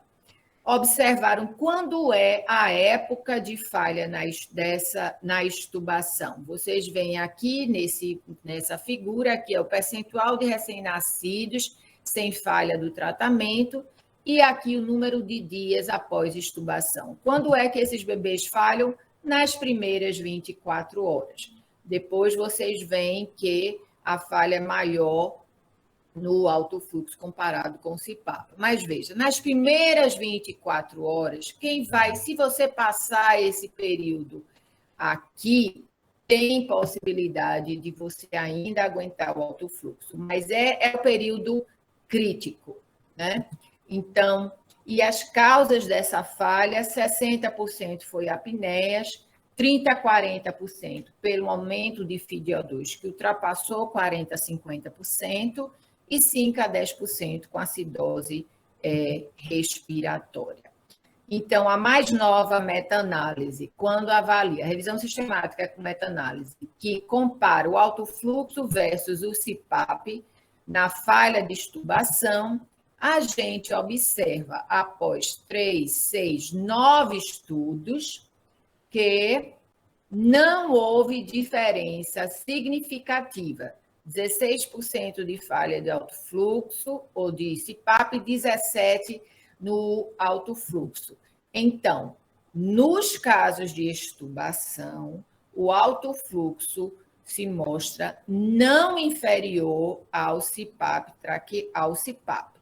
podendo, no entanto, ser considerada apenas naqueles prematuros acima de 28 semanas de idade gestacional, porque todos esses ensaios clínicos que participaram dessa meta-análise, os prematuros tinham acima de 28 semanas de idade gestacional. E a terceira utilização do alto fluxo dentro na unidade neonatal é quando você está desmamando de uma outra forma de ventilação não invasiva, das quais a mais comum é o CPAP ou a VNI. Então, esse estudo mostra que pacientes com menor que 32 semanas, já gestacional 1,5 kg, estavam em CPAP, estáveis, ótimo, direitinho, vamos começar o processo de desmame, né? Metade para o alto fluxo e metade para o CPAP, e foram desmamando até o ambiente. Será que naqueles que foram com sucesso, o alto fluxo retarda mais esse desmame? Porque isso foi um dos questionamentos em alguns estudos. O bebê fica tão tranquilo, a enfermeira fica tranquila, o médico fica tranquilo, está todo mundo tranquilo, que o bebê está confortável, e isso poderia levar a um aumento do dias para desmame. E não só isso, o que é pior que seria aumento de dias de oxigênio terapia, que é exatamente o que a gente não quer. Mas feita de uma maneira mais vigiada, esse estudo mostrou que foi idêntico 11 dias, pequeno intervalo aí, de desmame para ar ambiente nos dois tipos de, quando comparando o CPAP com o alto fluxo, tá? Mas são muito poucos estudos que têm sobre como deve ser feito esse desmame do CPAP para o alto fluxo e até como deve ser feito o desmame do alto fluxo. A gente tem que ter cuidado para que não tem lesão nasal, está confortável, está todo mundo confortável, que isso não seja o viés para a gente aumentar esse tratamento, tá? Então, ainda não se conhece qual é o melhor método para esse desmame do CPAP, existe uma variação enorme entre os centros, né? As dificuldades encontradas no desmame por conta, como eu já falei, né? Melhor conforto, menos lesão, tempo de oxigênio. O cânula de alto fluxo pode ser uma opção, mas tem poucos estudos na literatura, tá? E os desafios é ter cuidado para não aumentar o tempo de O2, a dieta e a alta hospitalar. Só voltando aqui, falando na dieta, que é uma outra questão, nós não alimentamos o recém-nascido em alto fluxo ou no CPAP nasal, mas eu acho que é porque a gente é medroso, porque lá fora, principalmente na Austrália e no Reino Unido, pacientes com alto fluxo recém-nascidos fazem dieta via oral. Até em alguns pacientes do CPAP nasal, principalmente o ONG lá em Nova York, no Colômbia, né? Ele bota muito paciente em CPAP nasal para fazer dieta oral, para amamentar em CPAP nasal. Acho que a gente precisa aprender, né? Porque a gente é medroso mesmo, mas a gente tem que acabar com esse medo. E esse aqui é só está um pouco embaranhado, mas é porque eu quis fazer exatamente o suporte ventilatório no período neonatal. Tem dois caminhos, né? A gente começa daqui, vai para o alto fluxo, vai para o CPAP, VNI, vai para a VMA. Nada impede que também o alto fluxo vai direto para a VMA. E no desmame a mesma coisa. Pode fazer assim, mas também pode pular etapas, tá? Mas esse é o nosso gráfico nas nossas mentes do suporte ventilatório no período neonatal. Bom, então, terminando, vamos ver qual é o nosso protocolo de uso de cânula nasal de alto fluxo no IMI. Quero lhe dizer que, na literatura, existem muito poucos estudos que realmente mostrem os protocolos e que cada um faz de uma maneira diferente. Teve até, para você ver, um alto fluxo, teve uma reunião de experts que foi quem primeiro começou a elaborar esse protocolo. E a gente sabe que hoje medicina baseada em evidência não pode ser baseada em reunião de experts. Obviamente, ainda é uma terapêutica nova, mais ou menos dentro da unidade neonatal, sem dúvida, muito mais nova do que nas outras UTIs, né? E a gente tenta fazer um protocolo de acordo com o que a literatura dispõe até o momento. Então, nossa principal indicação em processo de desmame de oxigênio terapia, principalmente no paciente que está em CPAP ou VNI, e principalmente naqueles que já estão mostrando algum risco de desenvolver displasia. Na extubação, como alternativa ao CPAP em prematuros maior que 28 semanas, porque não há estudos suficientes para o uso do alto fluxo nos menores de 28, né? E a terceira, que não coloquei aqui, mas que é bem óbvio, são aqueles pacientes que estão em uma outra forma de VNI e fazem lesão nasal. A gente, embora não tenha uma indicação, talvez ventiladora para o alto fluxo, mas a gente acaba tentando para tentar evitar uma intubação traqueal. Contraindicações, a gente não usa nos menores de 28, apneia de repetição e malformação de vias aéreas, que eu agora vou até mudar, né? Porque vocês estão fazendo até na fenda palatina. E a gente começa com fluxo de 6, o paciente 30 a 40, com a FiO2 30 a 40, a gente aumenta 1 litro até chegar a 8, né? Depois a gente baixa essa FIA até 30, menor que 30%, e aí, quando ela está em menor que 30, a gente, então, só aí, em torno de 25, 21, é que a gente começa a diminuir o fluxo, 1 litro a cada 12, 24 horas, até 2 litros. Antes foi uma discussão, suspendia com 2, suspendia com 4. Na realidade, porque até tem essa discussão, se até 4 é baixo ou até 2. Mas a gente preferiu, até para manter mais o fluxo, ficar em 2 e depois suspender. Obviamente, em qualquer momento que houver falha, considerar CPAP ou VMA, como necessidade maior que 40% de FiO2 para manter saturação alvo. Na neonatologia, nós usamos 91 a 95, e apneias graves e de repetição. Então, concluindo e recomendando, CPAP é superior ao alto fluxo para suporte ventilatório inicial nos prematuros. O alto fluxo é semelhante ou é não inferior ao CPAP na extubação de prematuros acima de 28. O alto fluxo pode ser utilizado em pacientes no desmame da oxigênio-terapia. Existem estudos limitados sobre alto fluxo em menores que 28, ou até em termos. Nós temos muito poucos estudos. Eu sei que na pediatria usam muito para pós-cirurgia cardíaca, né? Ele também parece ser muito bom, mas no período neonatal, em termos, são pouquíssimos estudos. Comparado com o CPAP, o alto fluxo não aumenta a incidência de displasia, e nos centros que usam cânula de alto fluxo, ter sempre, eu acho que essa é uma mensagem bem importante, ter sempre o CPAP como backup. Meu último slide é: quais são as futuras pesquisas, indagações, questionamentos com a cânula de alto fluxo que precisam de mais estudos? Pode ser utilizado como suporte no procedimento de intubação traqueal. A gente sabe que a intubação traqueal no neonato é um procedimento com quedas de saturação, com bradicardia. Será se o alto fluxo durante a intubação não iria diminuir esses eventos adversos?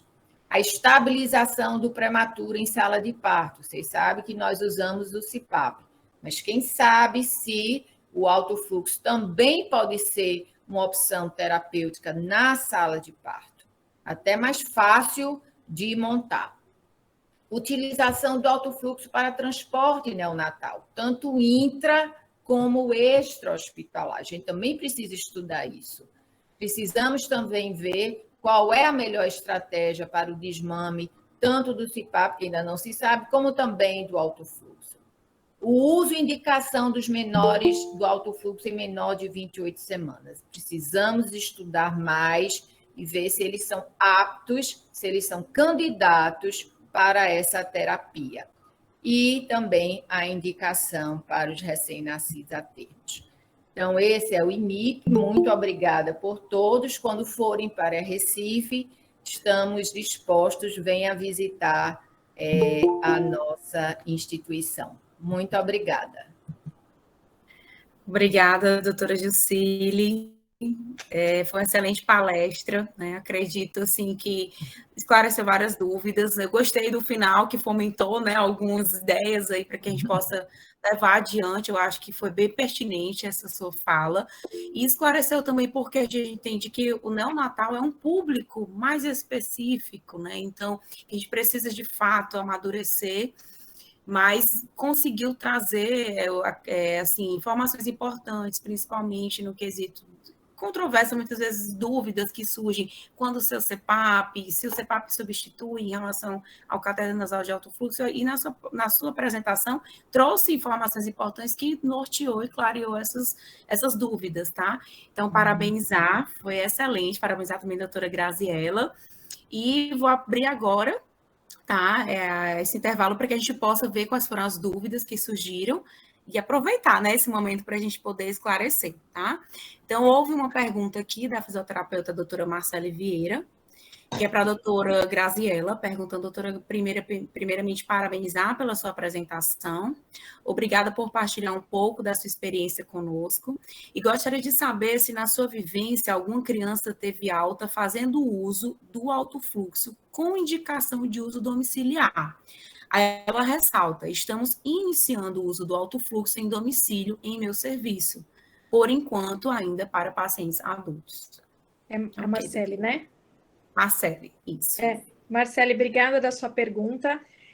A gente ainda não teve nenhuma indicação de alta. Nossos pacientes que vão de alta normalmente vão com BiPAP, aqueles dependentes de ventilação.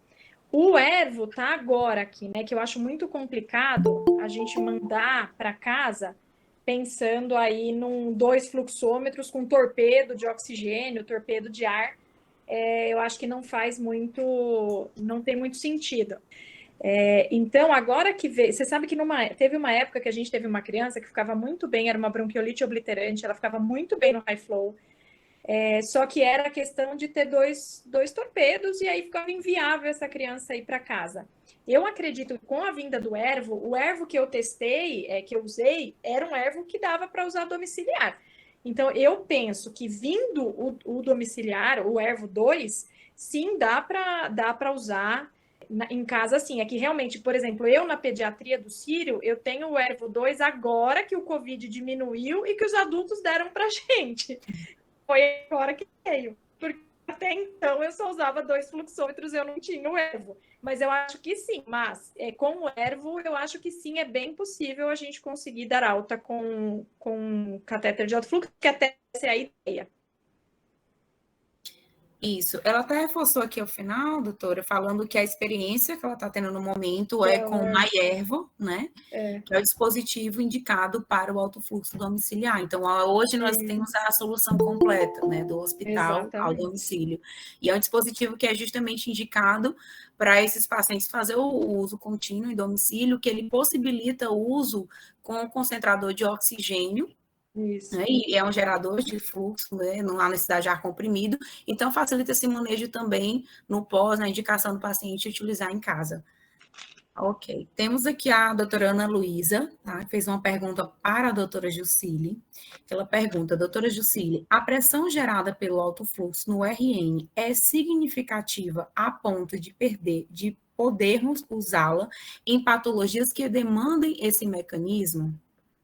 Em relação à pressão, doutora. Tá, então, veja, essa pergunta é que a gente não se conseguiu ainda responder. Será que, o que acontece? Eles conseguem medir a pressão intrafaríngea, né? Será se essa pressão que eu estou medindo aqui é a mesma das vias aéreas inferiores, né? A gente tende a achar que é semelhante, né? Mas diferente do CPAP, a gente no alto fluxo realmente não consegue. Consegue baseado em estudos que verificam essa pressão mais alta, né, da faringe. Agora, o que se sabe é que aumentar o fluxo aumenta essa pressão. E o que se sabe também parece que quando você chega em torno de 8 litros, estou falando aqui neonatal, viu? Pediátrica aí eu vi que é bem mais. Quando se chega em torno de 8 litros, o fluxo de 8, a gente parece ter uma PEP, aqui no Nordeste a gente chama PEP, PEP, tá? Às vezes se chama PIP, né? A gente parece ter uma PEP de mais 5, tá? Não acho que ultrapassa isso, porque a gente não vê pneumotórax, a gente não vê nos estudos publicados incidência de pneumotórax com alto fluxo no período neonatal, né? Mesmo usando 8 litros direto, né? Então, na realidade, a gente acha que acha quanto maior o fluxo, maior essa pressão, e também para uma determinada pressão, se o bebê for menor, ele vai precisar de um fluxo menor comparado com um bebê maior. E também tem essa viés. E também, novamente, a questão de você ocluir 50% das narinas, né? Então, a resposta parece que sim, parece que aumenta com o fluxo, né? Seria ótimo se a gente até pudesse fazer a tomografia por impedância para ver se há realmente, né, ventilação aí. A gente até teve um tempo a tomografia por impedância, mas foi outro estudo. Quando acabou o estudo, a nossa tomografia foi embora, infelizmente. Mas, quem sabe, é uma proposta aí de algum estudo para ver isso também. Com certeza, né? Até porque a gente está falando, como até a gente explicou, a gente está falando de um recurso no qual a gente vai proporcionar fluxo. Essa pressão, ela chega a ser resultante. Claro que melhora o CRF, mas como a doutora Juscelie falou, com o tomógrafo a gente consegue ter dessas informações mais precisas. Tem uma outra pergunta aqui, doutora, que é falando em relação ao protocolo, certo? Usam o índice de ROX como avaliação? Pergunta para a doutora Graziella. Intercala com VNI com quanto tempo? A Mari que perguntou, né? Mari, a gente não usa o índice de ROX, a gente usa os dados mesmo, a frequência respiratória, a saturação, a FO2, mas não tem problema se você quiser usar. Eu acho que é uma questão de padronizar exatamente o que você vai usar naquele lugar. O que eu acho importante é todo mundo falar a mesma língua. Então, como não é um índice que a gente está acostumado a fazer, a gente não faz. Mas se for o que você tiver acostumada, eu acho que tá super indicado. A questão é todo mundo saber do que está falando. E como que a gente intercala a VNI? Vamos supor que eu coloco no high flow e eu vejo que o paciente fica bem, mas ainda está um pouco cansado. O que a gente faz eu quero fazer um pouco de pressão positiva, então eu faço uma sedação e falo para as físios assim, ó, deixa lá enquanto estiver sedado. Aí isso dura normalmente 40 minutos a 1 hora. Durou esse tempo, a criança acordou, a gente tira e coloca no high flow de novo. Então, a ideia é como se fosse um suspiro ali, que não é um suspiro, né? Mas, enfim, estou usando esse para você imaginar a gente usar períodos.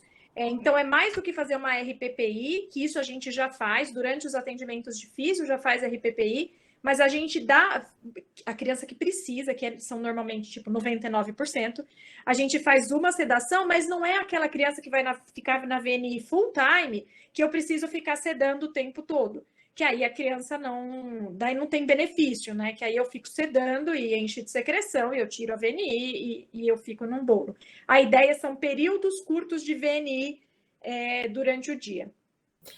Tem uma pergunta para a doutora Juscelie. Vi que no protocolo um preditor que é considerado de falha do CNAF em relação ao FO2 acima de 40%.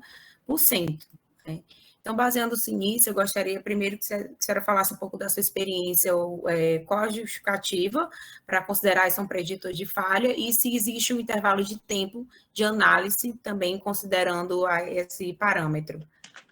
Veja só, alguns estudos, eu acho que eu até apresentei né, onde ele mostra que 2 fatores de risco importante no período neonatal, considerados como propensos à falha, é menor que 30 semanas, principalmente 28, mas 30, porque 28 não tem nem tanto estudo com os menores de 28. Então, menor que 30 semanas e menor que, e necessitando uma FiDO2 acima de 30%. A gente acaba estende um pouquinho até 40, até para a gente observar na primeira hora, né? A gente coloca no fluxo de 6, tenta aumentar esse fluxo chegando até a 8 e ver se com isso a gente consegue baixar um pouco essa FI, né? A gente prefere que ele fique nos 30%, mas a gente ainda faz essa tentativa de, se tiver com 40, a gente aumenta o fluxo até 8, observa uma hora, vê se o esforço respiratório, clinicamente o paciente melhorou, está mais tranquilo, está mais calmo, melhorou o esforço respiratório, então a gente deixa e vai observando. Eu não sei se quem fez a pergunta está achando que a gente deveria tolerar níveis maiores de FiDO2. Eu acho que é isso que está colocando. Bom, não sei como em pediatria, né? Não tenho experiência nenhuma, mas em neonatal, com nossa experiência que a gente tem, a gente realmente não quer passar dos 40. Se precisar, mesmo com o fluxo de 8, passar dos 40, a gente volta para provavelmente uma VNI. Ok, doutora. A doutora Graziela quer acrescentar em relação à pediatria? Se... Então, eu acho que é isso, são mundos muito diferentes, né? Até eu aprendi um monte com a Jucília agora, porque a aula foi maravilhosa e que é uma experiência que eu não tenho. E quando eu tenho, quando nasce comigo, não nasce esses prematuros extremos, assim, é 32, 34, que para mim já é um outro mundo, né? Eu falo, meu Deus do céu, gemelar de 32 semanas eu já levanto os cabelos, porque faz 20 anos que eu não vejo isso. E aí eu achei super legal a aula dela, aprendi bastante. E aí, Jucília, eu ia te falar que do catéter de alto fluxo naquela criança da fenda, eu falei assim, vocês não fizeram isso, né, gente? Vocês colocaram o high flow nessa criança, porque eu tinha... Na hora que eu saí, que a criança estava entubada, eu pensei já, falei, não vai dar para colocar high flow. Quando eu voltei no dia seguinte, pegando o plantão, o plantonista falou assim, ela tá no high flow. Eu falei, como assim ela tá no high flow? Não, ela tá ótima. Eu falei, só que parece que quem pediu o high flow não lembrou que ela tinha. E aí abriu o high flow, colocou e a menina ficou ótima. Então, é o que eu digo assim, eu não falo mais que não pode. Eu falo assim, avalie. Mas eu falava que não podia. Essa fala assim, é muito importante, doutora. Inclusive, teve um serviço em Recife, em Fortaleza também, que tiveram experiência, conseguiram utilizar no paciente, a experiência foi fantástica. Então, é como você falou, né? Paciente com fenda foi coisa boa, né? E a fenda dessa menina não era tão pequena, e a mãe, ela estava embasbacada, assim, ela falava, meu Deus, olha que beleza. A menina ficou super confortável, e a mãe estava assim, falou, olha... Mas se você parar para pensar, a interface do alto fluxo se torna muito mais plausível de usar na fenda do que a de um CPAP. Sim. Né? Então, utilizando e evitando uma ventilação mais invasiva, eu acho que tem que tentar mesmo, né? Eu queria até perguntar, Graziela, a gente está pensando, né? A gente agora sempre fomos referência para cardiopatas, mas agora com o Covid estamos mudando o perfil e a gente está recebendo muito cardiopata que vai para a cirurgia. Primeiras 48 horas, 72, às vezes eles ficam na UTI cardiológica, mas por conta do alto fluxo de pacientes de cirurgia cardíaca, o que é que está acontecendo? Eles vão para lá, mas os cardios querem devolver logo, porque tem as crianças maiores e etc. Né? E tem muitos estudos na literatura utilizando o alto fluxo no pós-operatório de cirurgias cardíacas. Então, assim, você tem experiência nisso? Sim, vai muito bem mesmo, viu, Jucília? Vai super bem. E aí, só às vezes, o que a gente faz é deixa com Precedex. Porque a gente estuba com Precedex, deixa no high flow com Precedex e eles realmente vão super bem. Até porque dá uma encharcada, às vezes, dependendo da cirurgia que faz, na hora que você estuba, dá uma encharcada no pulmão. E aí o high flow segura bem. A gente tem uma ótima experiência, mas essas crianças normalmente estão com Precedex, porque elas estubam, porque como tem muita dor, para reduzir o uso do opioide, a gente acaba dando a dexmedetomidina. Então a gente faz sim. E uma coisa que eu esqueci de falar na minha aula, um paciente que eu tenho muita dificuldade de pôr o high flow é o down, porque eles são extremamente agitados. O último que a gente teve, ele quebrou três catéteres. Assim, se você pegar o catéter, é bem difícil de você Sim. quebrar. E ele quebrou 3, e aí, como é hospital particular, a gente começa a ter um problema até de custo, porque aí o convênio glosou, e aí depois do terceiro a gente desistiu, obviamente, e ele estava precisando, e mesmo sedado com Precedex, então esse público down, a gente tem uma certa dificuldade em relação à agitação. Então, não é todo mundo também que fica bem, assim. Embora eu veja a grande maioria das crianças ficarem bem, a gente tem um público que realmente essa agitação dificulta. Eu tenho uma outra menina que está lá agora, que é um transplante hepático, mas ela também tem autismo, e aí ela não tolerou o catéter de alto fluxo. Ok, mas alguém tem alguma pergunta, algo que não tenha ficado esclarecido, que queira levantar a mão, perguntar ou acrescentar aqui no chat? Ô, Leivinha, o que é que a Hanna fala, divulga as redes sociais? Acredito que possa ser também das nossas palestrantes da noite, né? Porque da LocMed, se for LocMed, o Instagram LocMed_hospitalar, e temos o site também, que é locmed.com.br. Se vocês puderem também compartilhar Instagram, as redes sociais, para que a gente possa estar acompanhando um pouco mais do trabalho, fiquem à vontade. Eu não sei a Jucília, eu não tenho Instagram profissional, mas eu tenho um que eu vou colocar aqui, que não é meu, né? Eu faço do especialista em cuidado paliativo pediátrico, e a gente tem a rede brasileira de cuidado paliativo pediátrico, que tem 1 ano. A gente acabou de fazer nosso simpósio semana passada. Então, eu vou deixar aqui, ó, quem quiser no Instagram. Deixa eu só ver se é paliativos ou é paliativos. Até eu tenho a pessoa que fez a rede, não tá certo. Rede Paliativos Pede Brasil. Ótimo. Quem quiser acompanhar lá, mas eu não sei a Jucília ou Instagram profissional, eu não tenho, não. Então, o que eu estou pensando, eu vou fazer o seguinte, eu vou passar minha aula para a Leivinha, tá? E aí ela fique à vontade, viu? Não tem problema nenhum. Eu passo por seu e-mail, que Tá aí certo. você veja aí, tá bom? Tá ótimo. Tá. Eu acredito que foram as perguntas, né, que surgiram, que a gente já finalizou aqui em relação às dúvidas. Só desejar parabéns, né, dizer que foi assim, para mim foi um momento muito único, porque eu aprendi demais, tanto com a doutora Graziella, já tinha escutado falar várias vezes dela, mas tive o prazer de conhecê-la. Doutora Jucília, então, que é a nossa referência, né, aqui em Recife. Então, assim, para mim foi muito, muito gratificante, aprendi demais, acredito que a gente tenha conseguido esclarecer, alcançar o objetivo do webinar dessa noite, tá? Vou abrir um pequeno intervalo e passar a palavra para Ana Carolina, ela é gerente da Fischer Paykel, que ela quer também dar uma palavrinha, tá? Fique à vontade, Carol. Obrigada. Antes de mais nada, eu queria agradecer a LocMed pela parceria, pela organização do evento. Foi um sucesso, tivemos mais de 50 participantes. Acho que por isso que todo mundo queria ir à rede social da doutora Jucília e da doutora Graziella, todas Chegamos famosas. a 152 pessoas online. E eu queria agradecer a ótima palestra da doutora Jucília e da doutora Graziella.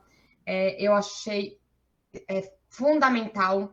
Eu tenho uma experiência em pediatria, bem pouco em neonatal, né, de quando eu estava na parte clínica, mas era muito vinculada ao pós-operatório de cirurgia cardíaca, né, que trabalhava no hospital, no Instituto do Coração. Então, foi muito engrandecedor, porque uma coisa que eu falava para os meus estagiários, eu acho que e eu repito isso, repito, a criança não é um adulto pequeno, e quando a gente fala do neonatal, é um outro público. Então, às vezes, as pessoas querem, né, usar os artigos dos adultos, vamos ver o que tem de evidência, querer trazer custo-efetividade, querer trazer a experiência do adulto para o ambiente pediátrico, para o ambiente neonatal. E o cálculo, a utilização, a aplicação é totalmente diferente, né? E a gente viu hoje, que eu achei fantástico, assim, a diferença que a gente tem já do pediátrico para o neonatal. São 2 ambientes, 2 aplicações, cada um com a sua indicação e cada um com o seu benefício. Então, mais do que nada, né, que a gente realmente precisa é ter profissionais engajados e atualizados para aplicar a terapia, seja ela qual for, da forma correta e fazer o que, né, que vocês duas comentaram, que é dar o melhor tratamento e acompanhar o paciente. Então, independente da terapia que a gente escolha, a gente tem que estar perto, tem que acompanhar, tem que avaliar para ou escalonar para uma, se necessário, ou trazer para um desmame, se necessário. A participação de todos, né, que tirou um tempo para estar aqui conosco, se atualizando, tirando as dúvidas. Eu acho que é isso que faz que a gente evolui e melhore tanto o serviço quanto a qualidade aos nossos pacientes cada vez mais, tá? Agradecer também à LocMed pela oportunidade de estar aqui compartilhando essa noite com todos e a Fischer Paykel pela parceria de sempre, né? E espero revê-los em breve, logo, logo. E boa noite a todos, até o próximo encontro. Boa noite e muito obrigada pelo convite mais uma vez. Obrigada, pessoal. Tchau, gente. Boa noite. Boa noite. Obrigada, Tchau, tchau. Carol. Boa noite. Até logo. Obrigada, boa noite. Tchau, tchau.